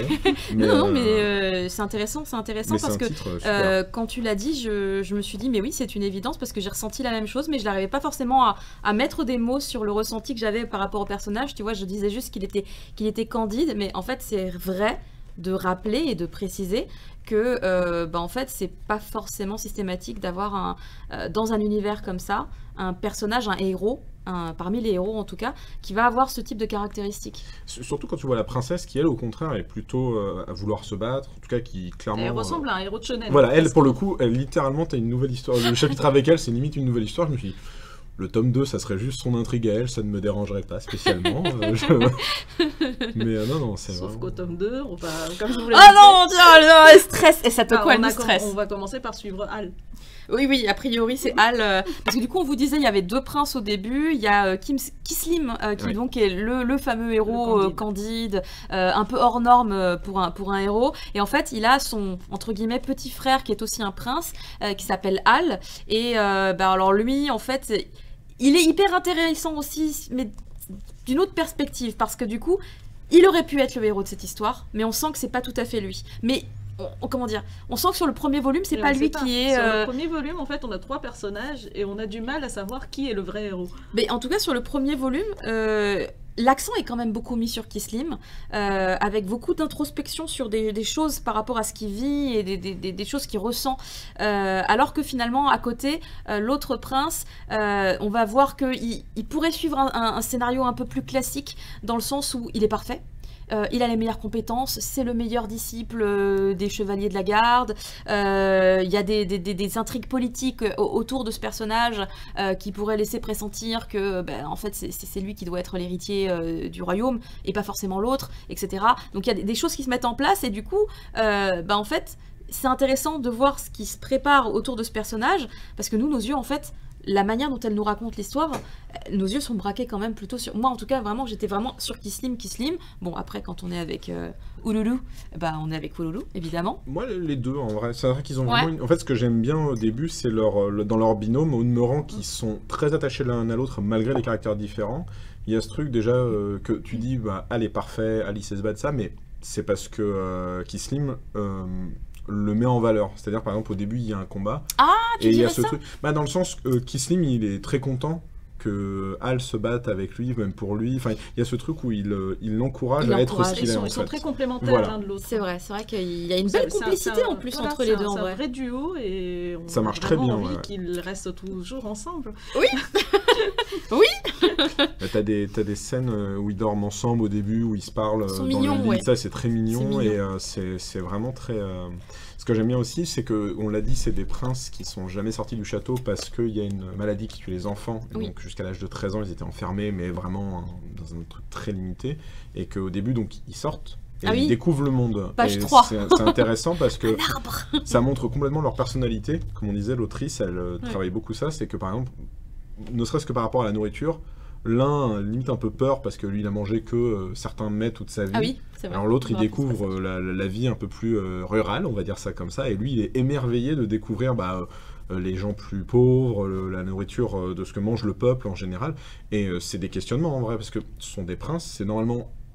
Je crois Kislim qui devrait être amené à régner au début, on te dit. En tout cas, c'est lui le prince un peu héritier. Oui. Hal, il a un peu peur de ça, dans le sens qu'il se dit voilà, mais Kislim il est trop gentil, il est trop doux, il va se laisser berner par tout le monde si je suis pas là et tout et tout. Mais en vrai, est-ce que c'est pas Kislim qui a raison pour peut-être être de manière peut-être utopiste, mais quelqu'un qui gouverne bien, faut connaître ton peuple en fait. Et faut savoir. Déjà au tome 4 en fait. Ça, c'est le point de vue de. Non, mais en tout cas, c'est une question qui se pose aussi au début, quoi. C'est-à-dire que est-ce qu'il est si candide que ça? C'est-à-dire que ce qui n'est pas juste émerveillé du monde qui l'entoure, il a l'air d'être quand même... Kislim, justement, c'est ça qui est bien dans son écriture aussi, c'est que il serait candide et il pourrait, par exemple, être l'équivalent d'un Luffy, où Luffy, des fois, il est très candide, et heureusement qu'il a son équipage pour, des fois, le protéger, en tout cas, ou l'aider sur certains trucs, et c'est ce qui donne d'ailleurs des gags quand Luffy il part un peu en vrille, il se fait enlever par les oiseaux, par les machins, ce que tu veux, bref. C'est vrai.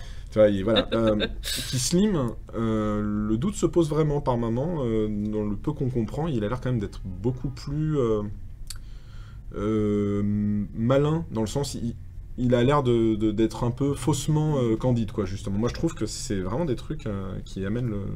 Toi, tu dirais qu'il est faussement candide? Dans le sens que je pense pas qu'il soit candide, parce que je pense qu'il a l'air de comprendre clairement les gens, en fait. Je pense qu'il est juste très émerveillé par le monde, mais je pense pas... Il y a pas le candide dans le sens qu'il se laisse berner, en fait. Je pense pas que Kisling pourrait se laisser berner. Quand tu lis le tome 1, plus t'avances, tu te dis... Bah, quand tu vois la fin du tome 1, tu te dis... Oh, ok, mais j'avoue que sur les premiers chapitres... mais pas naïf. Oui, voilà, peut-être c'est les meilleurs termes, c'est ça. Il est peut-être candide, mais en tout cas, il est jamais naïf, et il a l'air de complètement comprendre les enjeux qui l'entourent. Au début, je le trouvais naïf, parce qu'à un moment donné, il y a une épreuve qu'il doit passer, et en fait, comme il est sur autre chose, tu sais... Ouais, mais peut-être juste que l'épreuve l'intéresse pas.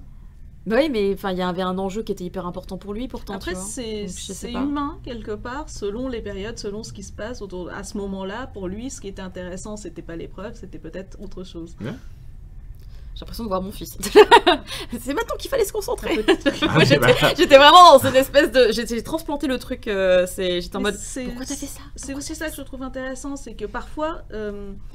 en toute logique, un personnage aurait dû agir comme ça. Mais parfois, ils n'agissent pas comme ça, et c'est ça qui les rend humains.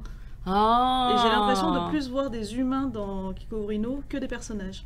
D'accord. On est presque dans du wabi-sabi, à peu de choses près, là. Ok. Alors, il y a eu Ça donne envie de lire. Je sais plus ce qu'on a dit pour que les gens se sentent inspirés par les chevaliers de la caverne de la Rose d'Or. Oui,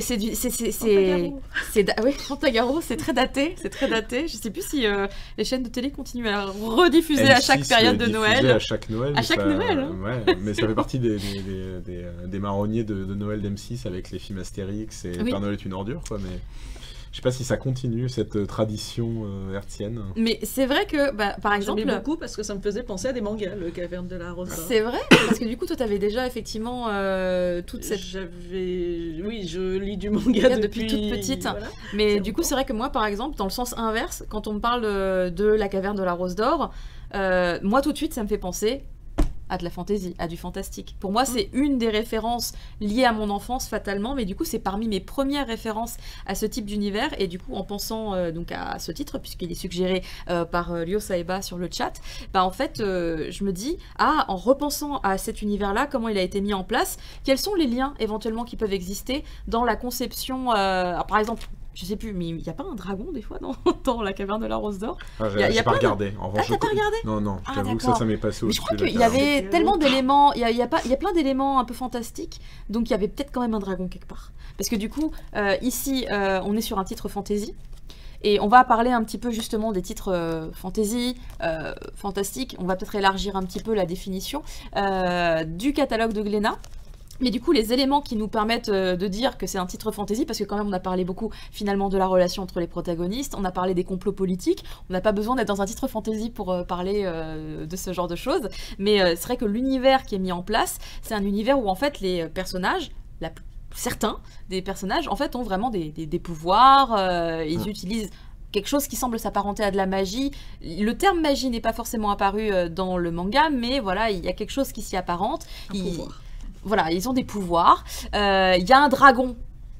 Je sais pas, moi dans ma tête déjà il y a un dragon. Je me dis c'est un élément de fantaisie. Bon, le loup peut-être un peu moins, mais on peut le réutiliser beaucoup plus même dans le fantastique. C'est un loup qui a l'air magique encore une fois, donc t'inquiète. Il a l'air magique. C'est un loup fantaisie. Ça va, tout va bien. Voilà, le dragon et la magie, il y a des titres où il y a des dragons où et il n'y a pas de magie. Mais du coup, c'est la magie qui fait que c'est un titre de fantaisie? Alors non, pour moi, la fantaisie, ce n'est pas forcément l'existence de la magie, mais c'est d'être dans un univers qui n'est pas le nôtre. Qui n'est pas le nôtre. D'accord, mais du coup, par exemple, je reprends Luca avec un dragon, c'est pas de la fantaisie? Pour moi, c'est de la fantaisie. Ah, pour moi, c'est de la fantaisie aussi. Magie, mais on est dans un univers qui n'est absolument pas notre univers. On est qui est régi par d'autres règles, d'autres lois physiques, sans doute, et où existent des créatures qui ne sont absolument pas les nôtres. Et qui sont magnifiques. Et celles-ci, elles arrivent à bien voler, pas comme le pauvre petit Dolo qu'on suit. Ils disent magie dedans. Ah, ils disent magie? Et oui, ils disent magie. Je me rappelais, il me semblait, donc j'ai recherché la moi, je m'en souvenais plus, j'étais en mode, attends, mais est-ce que j'ai vu le mot magie? Et vraiment, je voyais plus. C'est qui? C'est le roi? C'est ça qui parle de la magie? Mais il dit quoi par rapport à la magie? Je vais pas le dire parce que c'est un spoil. Enfin, c'est pas un spoil, mais il faut le lire un peu. La différence entre Lucas et de Neige et de Flamme, c'est qu'il y a des dragons dans les deux, mais il y a de la magie. Il y a de la magie dans celui-ci. Mais du coup, ça en fait un titre et de fantasy et de fantastique? Ah ah. C'est compliqué, c'est ce Alors, qu'on disait attends. un peu en off. Est-ce que, par exemple, alors je sais que Wikipédia, c'est pas forcément la vérité absolue. Alors Wikipédia, mais tu vas partir c'est, sur des longs articles, en fait, parce C'est que vrai l'article sur le fantastique et la fantasy, parce que c'est ce que je t'expliquais. En gros, c'est juste ce qu'on disait, c'est que dans les langues anglo-saxonnes, il n'y a que le terme fantasy. Le fantastique, c'est un terme qui a été créé, entre autres en France, à la fin du 19e, début 20e. Et en fait, tout le monde ne s'accorde pas exactement sur les définitions. Il y a des théoriciens du genre qui posent en fait les définitions depuis plusieurs années, depuis plusieurs décennies même, hein, vraiment. C'est des choses. On parle de ces questionnements-là depuis l'époque de Mary Shelley et Jules Verne, hein, vraiment. Donc, mais oui. Oui, mais c'est pas, on n'est pas. Les choses sont pas fixes dans le temps. Ce que je veux juste dire, c'est que beaucoup de gens ont tendance maintenant à dire fantastique pour un peu tout ce qui est magie et tout ça. Je sais pas, moi j'aurais tendance plutôt à dire l'inverse, c'est-à-dire que si vous dites fantasy, dès qu'il y a un peu un élément de surnaturel et de magie, vous vous tromperez pas, ça c'est sûr. En tout cas, si vous essayez de parler à l'international avec des anglais ou quoi, il n'y a pas de problème, et en tous les cas, et Lucas et De Neige et de Flamme, c'est des titres de fantasy, ça c'est indéniable. Il n'y a pas de problème sur ça. Alors s'il y a des gens qui se posent la question sur ce que Wikipédia propose, en tout cas comme définition courte, sur le terme fantasy, c'est que c'est un genre artistique et littéraire qui représente donc des phénomènes surnaturels imaginaires, souvent associés aux mythes et souvent figurés par l'intervention ou l'emploi de la magie et de l'anachronisme. Il dit aussi que donc ça distingue la fantaisie du fantastique, où le surnaturel perturbe les règles du monde habituel, et de la science-fiction qui imagine des progrès scientifiques ou techniques, et de l'horreur du coup où l'irrationnel suscite peur et angoisse. Donc on a quand même en quelques mots une distinction qui semble s'approcher de ce que tu expliquais globalement. Oui, c'est globalement ça. Non mais c'est juste que je suis pas théoricien du genre pour le coup, c'est quelque chose qui m'intéresse. Globalement, les frontières sont assez. On peut être un peu sur du fantasy, un peu dans du fantasy, un peu dans de l'horreur. Ouais, parce exemple, que le surnaturel qui perturbe les règles du monde habituel. De toute façon, aucune œuvre n'est qu'un seul et unique genre. En fait, il y a tu as souvent un genre principal et des sous-couches de genre, donc c'est pas très grave, quoi. C'est juste que c'est des questionnements qui se posent même encore maintenant. Il y a plein de gens qui disent qu'est-ce qu'on s'en fiche de savoir ce que c'est du moment que c'est bien, et dans l'absolu c'est vrai, mais c'est toujours intéressant de savoir comment une œuvre se catalogue ou peut se cataloguer pour pouvoir la penser par rapport aux autres œuvres de ces mêmes genres. En fait, par exemple, c'était intéressant de pointer un titre très récent, donc qui est sorti le mois dernier, donc Lucas, très avec titre, De Neige et de Flamme, puisqu'il y a des dragons dans les deux cas, mais ils sont pas du tout traités de la même manière, on ne réfléchit pas les choses de la même manière, donc les mondes sont régis par des lois qui sont totalement différentes l'une de l'autre. Pour le coup, est-ce que ça serait complètement pertinent de vouloir juger De Neige et de Flamme par rapport à Lucas? Pas forcément, ce sont des cousins dans un genre. Oui, bien sûr. Mais c'est mais pour ça par que c'est intéressant exemple, de poser les genres. d'une manière beaucoup plus éloignée, si je reste sur la définition qu'on a vue, Stunts, qui vient de sortir récemment, n'est pas un titre de fantasy, mais du coup serait un titre de fantastique. Parce que si la définition, je l'ai perdue, mais si en gros c'est des éléments surnaturels dans notre monde habituel, pour l'instant Stunts, ce qu'on voit sur le tome 1, ça a l'air d'être ça. Sur le tome 1. Pour l'instant, le tome 1, il joue plutôt du thriller. C'est un thriller, ça c'est sûr. C'en est un. Sur tout le reste, fantastique. Selon les définitions que tu donnerais, peut-être qu'on pourrait... dans le tome 1, il n'y a pas d'éléments spécialement surnaturels. Quand même. Alors, on se pose la question de comment un personnage peut changer de... Ah oui, alors moi je l'ai pris comme une espèce de licence artistique, parce que comme je trouvais que le concept de ce qu'étaient les stunts, c'était pas complètement éclairé à la fin du tome 1. Ça avait l'air d'être très varié. Je me suis dit, c'est un thriller, je pense que la question se pose. On peut se demander si on va aller sur du fantastique, si on va pas y aller. Moi, la question s'est posée. Moi, la question s'est posée avant, en fait, parce qu'en fait, dès qu'on découvre le héros qui est sur la couverture, en fait, je sais pas, il tombe d'un immeuble de je sais pas combien d'étages et il guérit en 3 heures. Là, moi, je me suis dit. Oui, bon. Est-ce qu'il s'appelle Clark Kent, en vrai? Oui, non, je sais, il s'appelle James. Mais quand même, tu vois. Donc, pour moi, c'est un des éléments, parce que du coup, ça me semble pas naturel. Là, pour le coup, ça me semble pas naturel. Oui, mais j'ai envie de te dire, dans plein de thrillers et de films d'action hollywoodiens, il y a des trucs, n'importe quel humain lambda fait ne serait-ce qu'un quart des actions, il finit... Genre, il se prend une balle, mais il reste en vie, ne serait-ce ce que genre le de simple truc. truc que le verre cassé, tu tombes sur une baie vitrée, Ouais. il passe à travers le verre ça coupe, quoi. Enfin, le mec qui ressort avec des coupures de partout, ça n'arrive jamais, parce que c'est des faux verres. Enfin, c'est que le monde hollywoodien a créé une espèce de... Oui. Le monde du cinéma crée des trucs de surhomme, et Stone, ça a l'air d'être reprendre ses codes. d'être un peu cinématographique, en tout cas d'avoir ses envies de faire un thriller très américain, très... Cinématographique, effectivement, elle s'est beaucoup inspirée du cinéma. Donc, à voir. Mais du coup, nous verrons quand même ça m'embêtait aussi en le lisant, mais je me suis dit... Tout le monde sait ce qui se passe à la fin, mais moi non, j'ai lu que le tome 1. Le tome 2, tu sais quand est-ce qu'il sort le tome 2 de Stones par hasard 2024 toujours quand même. Oui, Ok. les 3 tomes c'est sortent vrai dans l'année. Génial.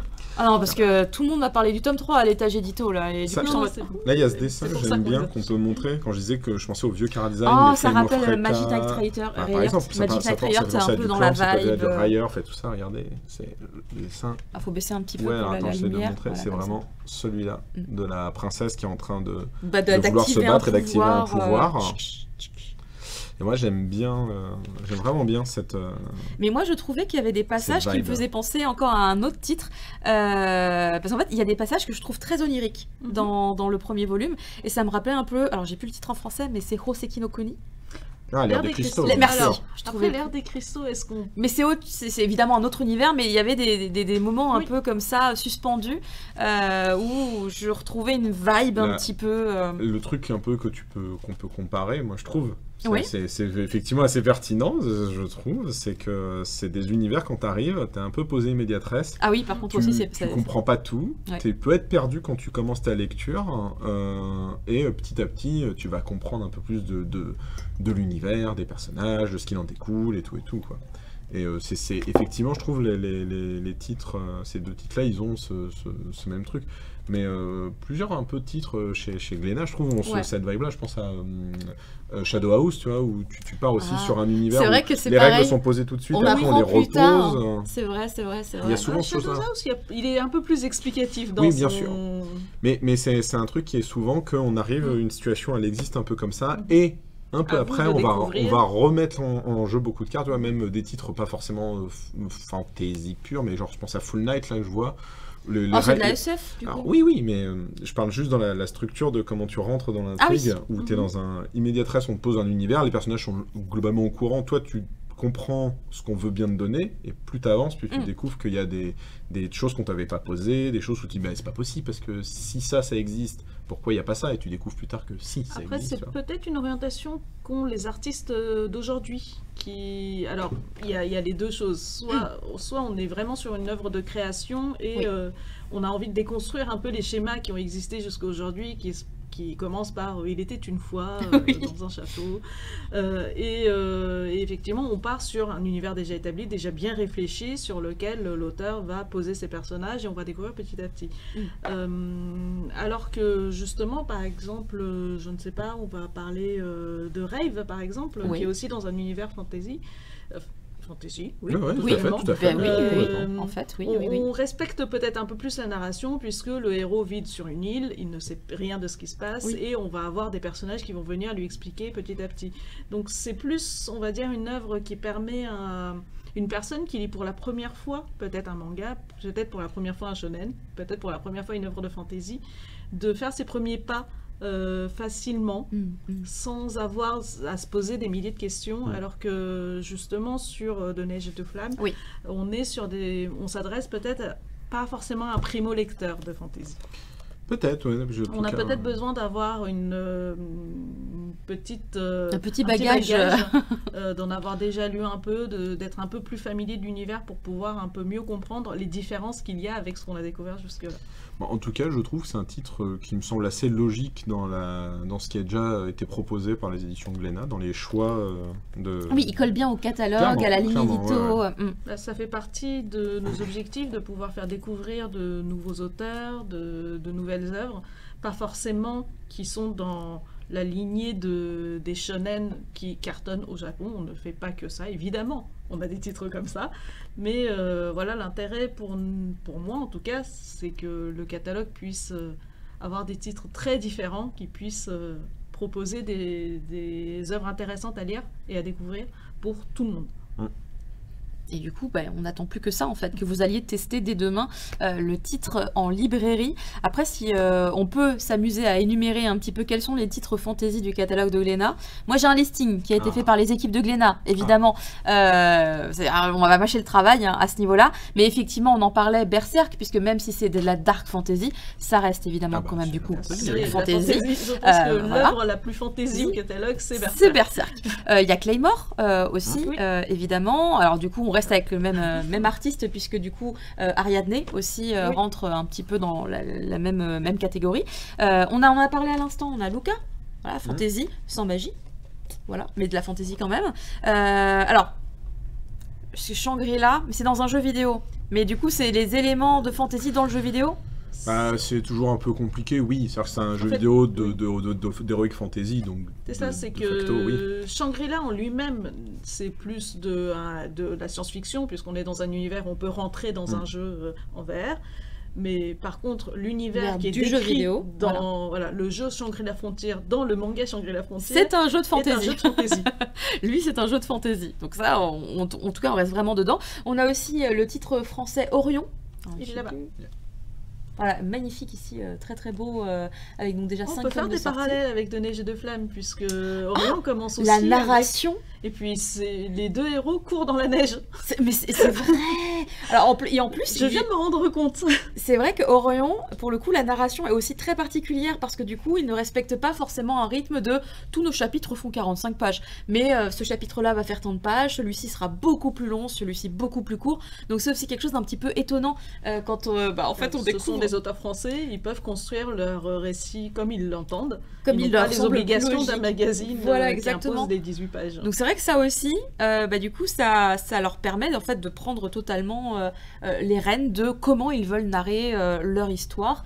Et du coup, c'est vrai que ça reste très très différent. C'est une expérience à tenter si vous n'aviez jamais eu l'occasion d'avoir Orion entre les mains. En plus, vraiment, le dessin est incroyable. La dessinatrice, Naibi, elle est phénoménale, très très clairement. Donc c'est aussi un titre, je pense qu'il faut essayer d'aller découvrir. Vous aurez sûrement les tomes à disposition sur le stand de Glénat, Japan Expo, si jamais vous voulez absolument une occasion unique pour aller les découvrir. One Piece. One Piece. Est-ce que vous attendiez à One Piece dans le listing? Vraiment, en toute honnêteté, moi non, mais ça fait sens. Clairement, ça fait sens. On a aussi, et là c'était évident, La sorcière aux champignons. Dans les titres récents. Tout à fait. Les contes de fées, c'est de la fantaisie. Voilà, totalement. Donc voilà, Sorcière aux champignons rentre complètement dans les cases. Tu en parlais déjà à l'instant, Rave, qui est juste ici derrière. Donc ça fait quand même pas mal de titres. Et même un univers de fantaisie, Les enfants de la baleine aussi. C'est un univers de fantaisie. Ah oui, attends, je l'ai vu. Et en haut, là, regarde, à côté de l'Oxalis Sailor, qui n'est pas, lui, un univers de fantaisie. Ah oui, non, l'Oxalis Sailor, non. Non, pas du tout. Non, pas l'Oxalis Sailor. Non, After God, non. C'est de la fantaisie dans le sens. C'est pas un monde de fantaisie. Ouais, c'est ça, c'est pas un monde de fantaisie. Il y a des éléments de fantaisie. Mais après, si tu parles de monde, non. C'est notre monde à nous, donc non. Oui, c'est vrai. Il y a quand même beaucoup d'œuvres où il y a des mondes fantastiques, et même quand on a des jeunes auteurs qui nous proposent des titres, assez souvent ils nous proposent des œuvres qui se passent dans des univers fantastiques, parce que tout le monde veut dessiner plutôt du shonen fantastique, alors que c'est, je pense, la plus grande difficulté pour un créateur de se plonger là-dedans. Parce que si on parle d'une histoire qui se passe aujourd'hui dans notre époque, les règles sont préétablies. On les connaît, on sait que si on lâche ce verre, il va tomber là. Oh oui. Dans un univers de fantasy, en fait, c'est nous qui inventons l'univers. Donc c'est aussi à l'auteur de savoir quelles sont les règles qui régissent ce monde. C'est un peu comme Tolkien, quand il a inventé cet univers, il se base sur des éléments existants, mais il a surtout beaucoup de choses à inventer. Et c'est, je pense, la plus grande difficulté, c'est qu'un auteur se dit, alors, s'il y a des dragons dans cet univers, par exemple, qu'est-ce qu'il faut faire? Ça veut dire qu'il y a aussi des endroits où dorment des dragons, comment ils vivent, est-ce que les humains... Donc il y a énormément de questions à se poser sur comment tourne ce monde. Et c'est pour un auteur débutant, je pense que c'est très très complexe, et même pour des auteurs qui aguerris, je pense que c'est vraiment un exercice très très difficile de dessiner de la fantaisie. Je pense que Kikurino, elle a le bon bagage pour le faire, car donc déjà, elle a plusieurs années d'expérience, déjà en tant que professionnelle dans le milieu, mais surtout, dans l'interview que j'ai eu l'occasion de lire, elle parlait de quand elle était petite, donc quand elle pouvait encore accéder un petit peu à des mangas et à des animés, en fait, elle adorait créer des histoires avec ces, comment on appelle ça, les petits Sylvanians, là, les petits, c'est des petits lapins, des petits ours aussi, je crois. Et en fait, elle expliquait que bon, elle n'en avait pas assez pour faire trop de personnages. Du coup, elle utilisait des petits cubes aussi pour agrémenter, mais qu'en fait, elle passait un temps incroyable à construire une histoire et tout un lore. En fait, et je me dis, waouh, mais ça a commencé très très tôt en fait. Je pense pour elle. qu'il y a une aptitude à avoir pour pouvoir inventer ce genre d'univers. Mais totalement, donc je pense que quoi qu'il arrive déjà ce sera hyper intéressant que vous mettiez un petit pied dans ce qu'elle a à proposer d'un point de vue artistique avec du coup éventuellement la possibilité de découvrir d'autres de ses titres. Quand je vous disais qu'elle avait déjà un bon gros CV, elle a sorti alors déjà pas mal d'anthologies avec des histoires courtes qui ont été regroupées, évidemment pas mal de one-shot aussi en l'occurrence, et donc les titres dont je vous ai déjà parlé de comme Mama et reportage, et vraiment lui on espère que ce sera également un succès qui aura le droit à plein de volumes. En tout cas l'univers qu'elle nous propose de découvrir mérite à mon sens au moins 3 tomes, vu que j'ai vu que 3 c'était une durée de tomes qui avait l'air cohérente, mais j'aimerais bien atteindre au moins les 6 tomes parce que je pense qu'il y a encore pas mal de choses à découvrir. Déjà rien que dans le tome 2 on a compris qu'on allait en apprendre encore plus. Mais donc ça c'est encore une histoire en cours de publication. Je vous le redis, il y a 2 tomes de sortie au Japon. D'ailleurs les 2 tomes sont ici sur la table, Satoko nous les a ramenés. Je sais pas trop à quel rythme elle fait sa publication. Je crois qu'il y a 7 chapitres en moyenne par volume. Donc, je crois qu'on est dans un mensuel, il me semble. Oui, mais le magazine... C'est un magazine, en ligne, c'est un site web. C'est un site web. Donc c'est laissé, je pense, le rythme est celui qui choisit l'auteur. Oui, mais c'est comme Suishida en fait. Oui. Il n'y a pas un rythme précis. C'est quand il sort le chapitre, Et donc je pense que peut-être du coup le fonctionnement des plateformes web est très différent du coup des magazines qui ont des impératifs de deadline. Et du coup le magazine doit permettre, j'imagine, une liberté différente selon le contrat que tu établis au départ avec ton artiste. Bien évidemment. En tout cas, je vois qu'il y a des gens quand même qui sont intrigués et qui ont envie d'en savoir un peu plus. On vous a montré déjà pas mal d'illustrations, des pages qui nous plaisaient, qui avaient du sens pour nous. Et écoutez, j'aimerais bien faire encore un petit pas supplémentaire parce qu'en fait, il n'est pas tout à fait l'heure de se quitter, mais j'aimerais qu'on prenne le temps d'en parler car en fait, on a une surprise pour vous. Il se trouve qu'aujourd'hui, je sais pas si on a pensé à communiquer dessus, mais on vous fait une annonce. On vous fait une annonce d'une nouvelle licence qui arrive dans le catalogue de Glénat. Et il se trouve que c'est en lien avec l'autrice. Oui, mon Dieu, Satoko. Je ne tiens plus, j'ai les infos en vrai, mais je ne tiens plus. Il faut que tu nous fasses la révélation. Quelle est cette annonce qui arrive aujourd'hui ? Comme annonce, pas comme manga, évidemment, on va prendre le temps de publier tout ça, mais quelle est l'annonce ? Tu avais commencé à en parler un petit peu en présentant la biographie de Kikurino, puisque quand on aime une autrice et qu'on l'a au catalogue, on aime bien proposer d'autres titres. Et celui qu'on a choisi dans ses titres, c'est Internet Love. Il est là. C'est Internet Love, mais incroyable! Est-ce qu'on n'est pas en train de célébrer quelque chose, Satoko? Il faut sortir un gâteau? C'est le premier Boys Love de Glénat? En vrai. Effectivement, en tant que publié dans un magazine Boys Love, peut-être. Ah, c'est celui qui a été publié dans le magazine Boys Love en plus. Ah. Mais alors attention, c'est pour ça que tes yeux c'est un Boys Love, et c'est indiqué là sur le jeu, c'est marqué Jun Ai, donc c'est vraiment un amour pur. C'est extrêmement soft. N'ayez pas peur. Boys Love ne veut pas dire moins de 18 ans. Non, mais il y a beaucoup de gens qui font l'amalgame. Oui, c'est pour ça que je me permets de faire la précision. Oh, il y a des petits cœurs sur le chat. Ça me fait extrêmement plaisir. Les gens qui sont là en mode oh, surprise, une annonce. Oui. Ah, Hirasawa Sensei aussi, elle met le petit bel café. Arigato. Et donc, effectivement, c'est le premier Boys Love vraiment qui vient d'un magazine de Boys Love qui arrive dans le catalogue de Glénat. Alors évidemment, vous imaginez bien qu'à titre très personnel, je suis particulièrement contente. Alors Internet Love, j'ai essayé de voir un petit peu de quoi ça parlait. J'ai pas tout bien saisi parce qu'il y a un terme spécifique qui est employé, qui s'appelle... Ah, peut-être tu vas m'expliquer du coup, ça se trouve c'est la contraction du titre. Netosuto. Ah, c'est quoi Netosuto? Internet Stalker. Oh mon dieu. Je comprenais pas. J'étais là en mode comment ça c'est un Netosuto le héros, et vraiment je vous jure que j'étais perdue.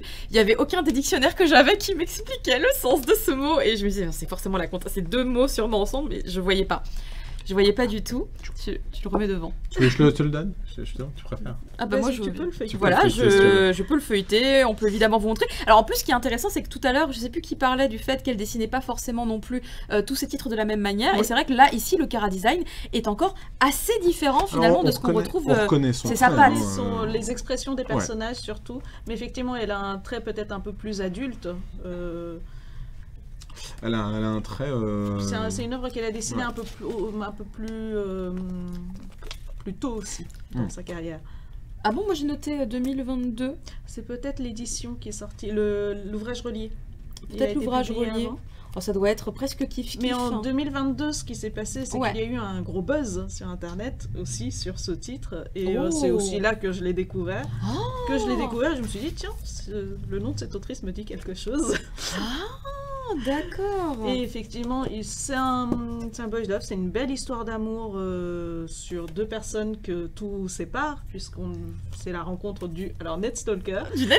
Notre héros est bisexuel, il l'affirme, et il suit sur un réseau social qui ressemble beaucoup à Instagram. D'accord. Un garçon, un Coréen, oui, qu'il ne connaît pas, qu'il n'a jamais rencontré, mais qu'il follow, et il suit sa vie tous les jours. C'est pour ça avec de l'autodérision, il se nomme un peu, il se dit Netosuto.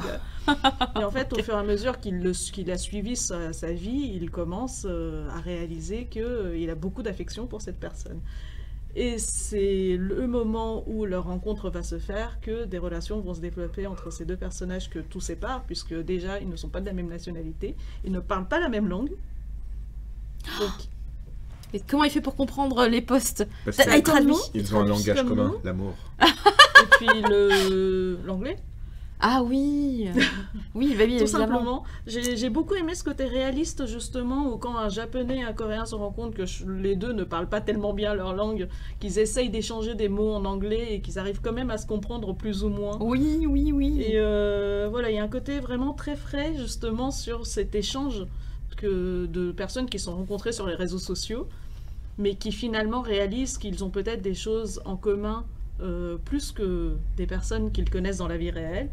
Et c'est justement tout ce relationnel qui va se nouer entre ces 2 garçons qui peut-être ne réalisent pas tout de suite que c'est de l'amour, et au fur et à mesure vont construire peut-être quelque chose. En tout cas là ça a l'air hyper pipou quand on regarde un petit peu du coup comment les protagonistes interagissent, je suis un petit peu trop haute, interagissent l'un avec l'autre. Ça a l'air vraiment mignon tout plein. Et dans les commentaires je vois Google Trad, mais effectivement quand ils se rencontrent, ils utilisent vraiment des traducteurs pour essayer de se parler aussi. Papago, Google Trad, vous connaissez si vous voyagez un petit peu, que vous avez besoin de traduire à la volée. J'aime bien vraiment ce côté rencontre internationale d'aujourd'hui que nous on essaye de faire. Je pense que il y a des bulles en anglais en plus. Souvent. Oui, on essaye de s'aider d'outils technologiques qu'on a. Et même comme tu dis, en plus c'est vrai que quand tu rencontres des Japonais que tu parles pas bien japonais et eux parlent pas bien français, c'est l'anglais qui vient naturellement. Et voilà, on essaye de mélanger entre les traducteurs, exactement. l'anglais, les quelques mots de japonais ou de l'autre langue qu'on connaît, et c'est retranscrit de manière assez réaliste.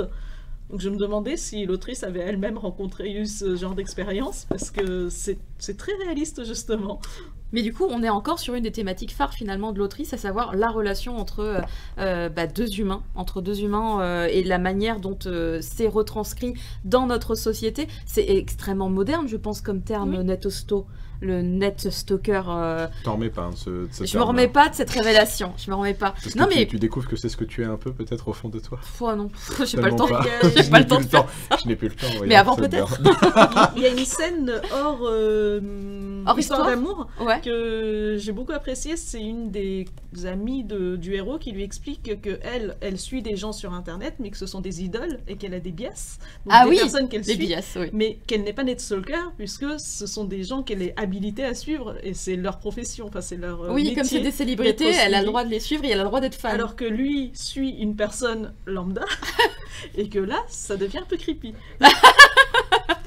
C'est bien de faire le comparo parce que du coup c'est vrai que en vrai c'est une vraie différence. C'est une vraie différence, c'est intéressant de le... Mais du coup c'est ce type d'explication et de remise dans le contexte justement sociétal qui permet du coup à l'autrice vraiment de donner toute cette dimension à ces histoires en fait. Parce que je sais que elle a... Enfin de ce que j'avais lu rapidement sur des interviews, elle a quand même plein de sujets à chaque fois qui dépeignent comme ça les relations mais dans des contextes super différents à chaque fois. Mais c'est vraiment sa patte et c'est vraiment sa force. Alors attendez, qu'est-ce qu'il dit sur le chat? C'est un one shot. C'est un one shot. C'est un volume, c'est une histoire en volume complet.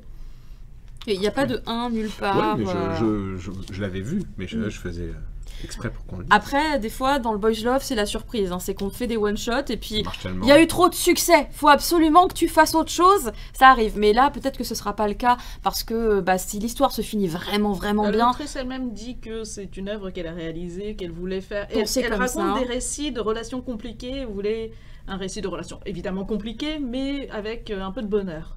Ah oui, non, c'est agréable le bonheur. Ouais. Depuis quelques temps quand même, on en a beaucoup dans le Boys Love, donc ça fait évidemment très plaisir. D'ailleurs, à noter que ce titre, en fait, il était nommé aux BL Awards japonais, ce sont les Chill BL Awards, dans la catégorie Tsugi ni Kuru, qui est un peu l'idée du newcomer, du prochain titre qui pourrait cartonner.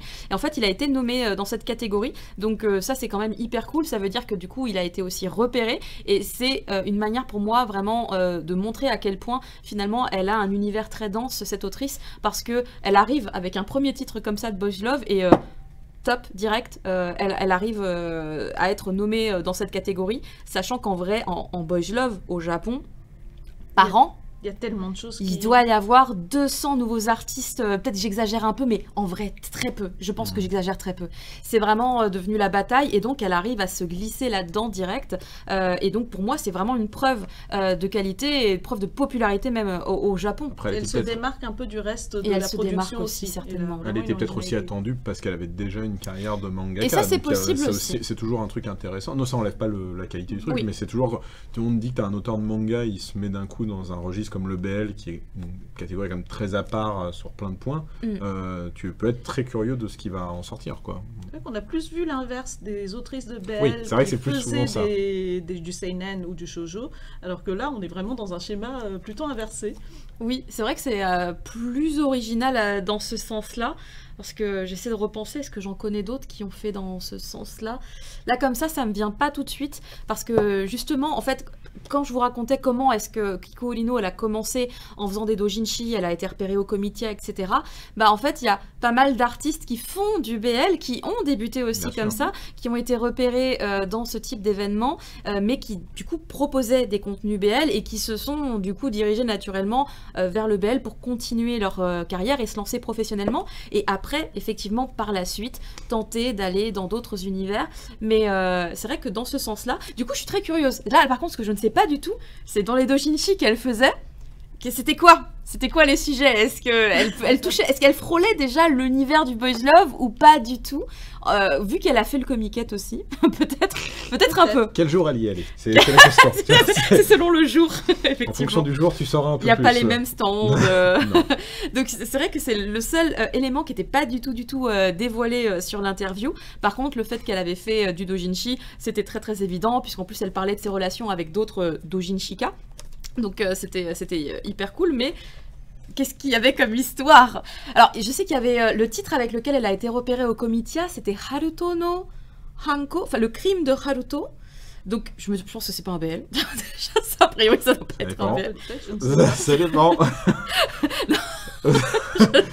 Ça dépend, Caro. Je ne crois pas, parce que sinon il y aurait peut-être eu une référence quelque part qui expliquait deux, trois trucs, mais oui, c'était Haruto no Hanko.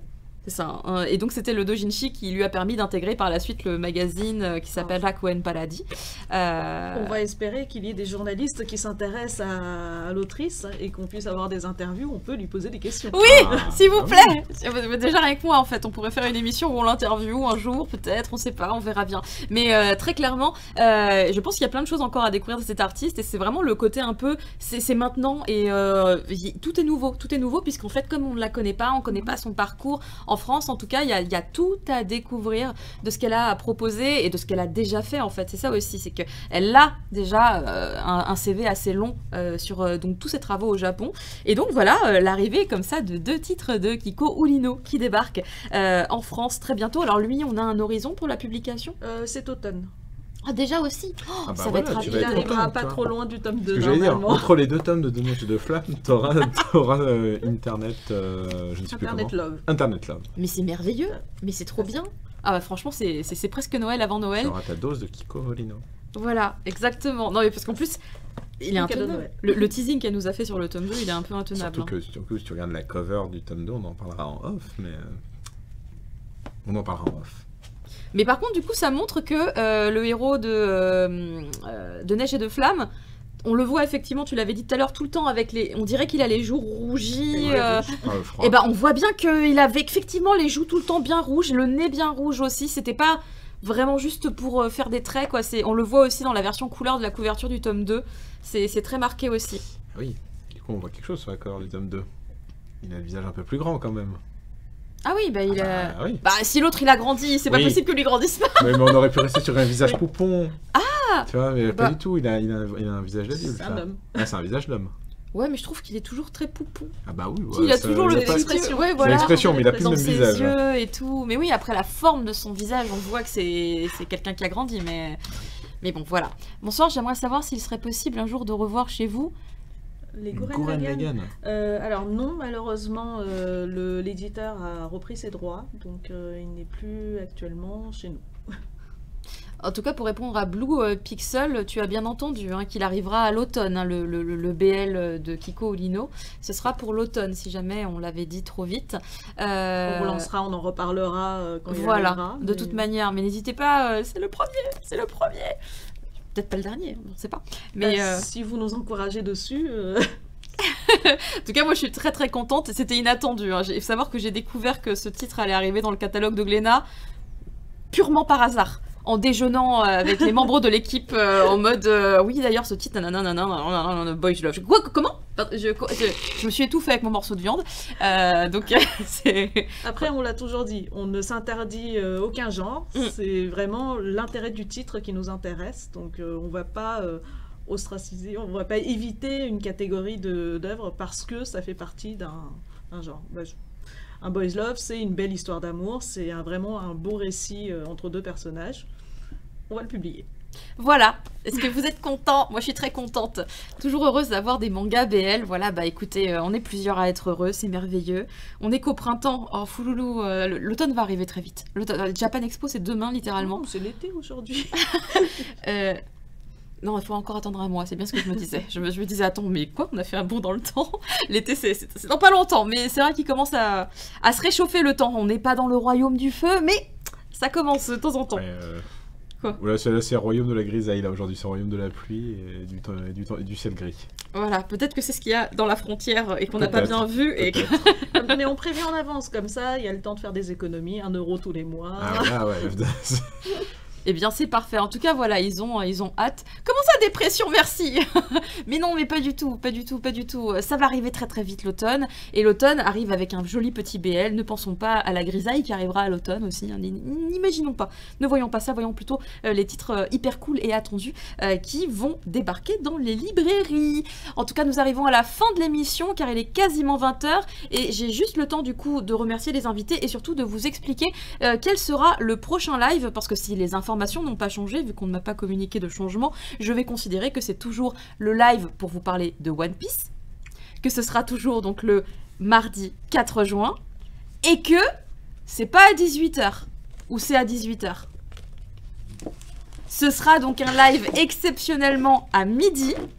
Voilà, en fait, on va essayer de faire un petit test, voir si vous venez nous faire coucou pendant votre pause déjeuner, si vous êtes au travail. Notez bien sur votre agenda, le mardi 4 juin à midi, on va parler de One Piece, puisque c'est évidemment la sortie du coffret de Marineford. Et je crois que c'est un des arcs préférés de beaucoup de fans de One Piece. En tout cas, il ressort très souvent quand j'ai l'occasion de parler avec des fans de One Piece. Et du coup, on va en parler tous ensemble. A priori, en tout cas, on va revenir beaucoup sur l'œuvre One Piece de manière très globale. Et oui, je continue à rattraper au fur et à mesure les tomes. Mais c'est vrai que c'est long. Si seulement les tomes faisaient moins de pages, ce serait plus facile. Parce que plus vite. Mais pour moi, un tome de One Piece, c'est l'équivalent de 2 tomes normaux de lecture. Il y a beaucoup de textes et je ne veux pas lire rapidement, je veux bien m'imprégner de tout. Donc je prends le temps qu'il faut. Compliqué le midi, et bah écoute, essaye quand même si tu nous écoutes un peu en mode podcast, parce que peut-être que finalement ce qu'on a d'intéressant, c'est ce qu'on a à dire et peut-être pas forcément ce qu'on a à montrer, même si je ne sais pas encore tout à fait quel sera le programme de cette émission. Mais voilà, notez bien, le live One Piece, ce sera le mardi 4 juin à midi. Merci beaucoup Satoko d'être venu pour nous partager tout ton savoir sur Kimi ni Aitai, de neige et de flammes en français, qui sort dès demain en librairie. Voilà, que j'espère que vous irez chercher très vite. Oui, c'est important. N'hésitez pas à aller découvrir le travail de ces artistes. Et merci aussi beaucoup à Thunder Geek, qu'on retrouve évidemment sur MangaCast tous les mois. C'est tous les mois. Au moins une émission par mois. Ouais. Au moins une émission par mois. Et peut-être une fois par an sur le Cri du Mochi. Ouais, quand j'ai un peu de temps. Ouais. Mais parce que je fais beaucoup de choses, c'est compliqué en plus de mon travail. Et dans MangaCast, on prépare, je l'avais dit il y a 2-3 mois, c'est toujours en préparation, mais ça me demande beaucoup de temps.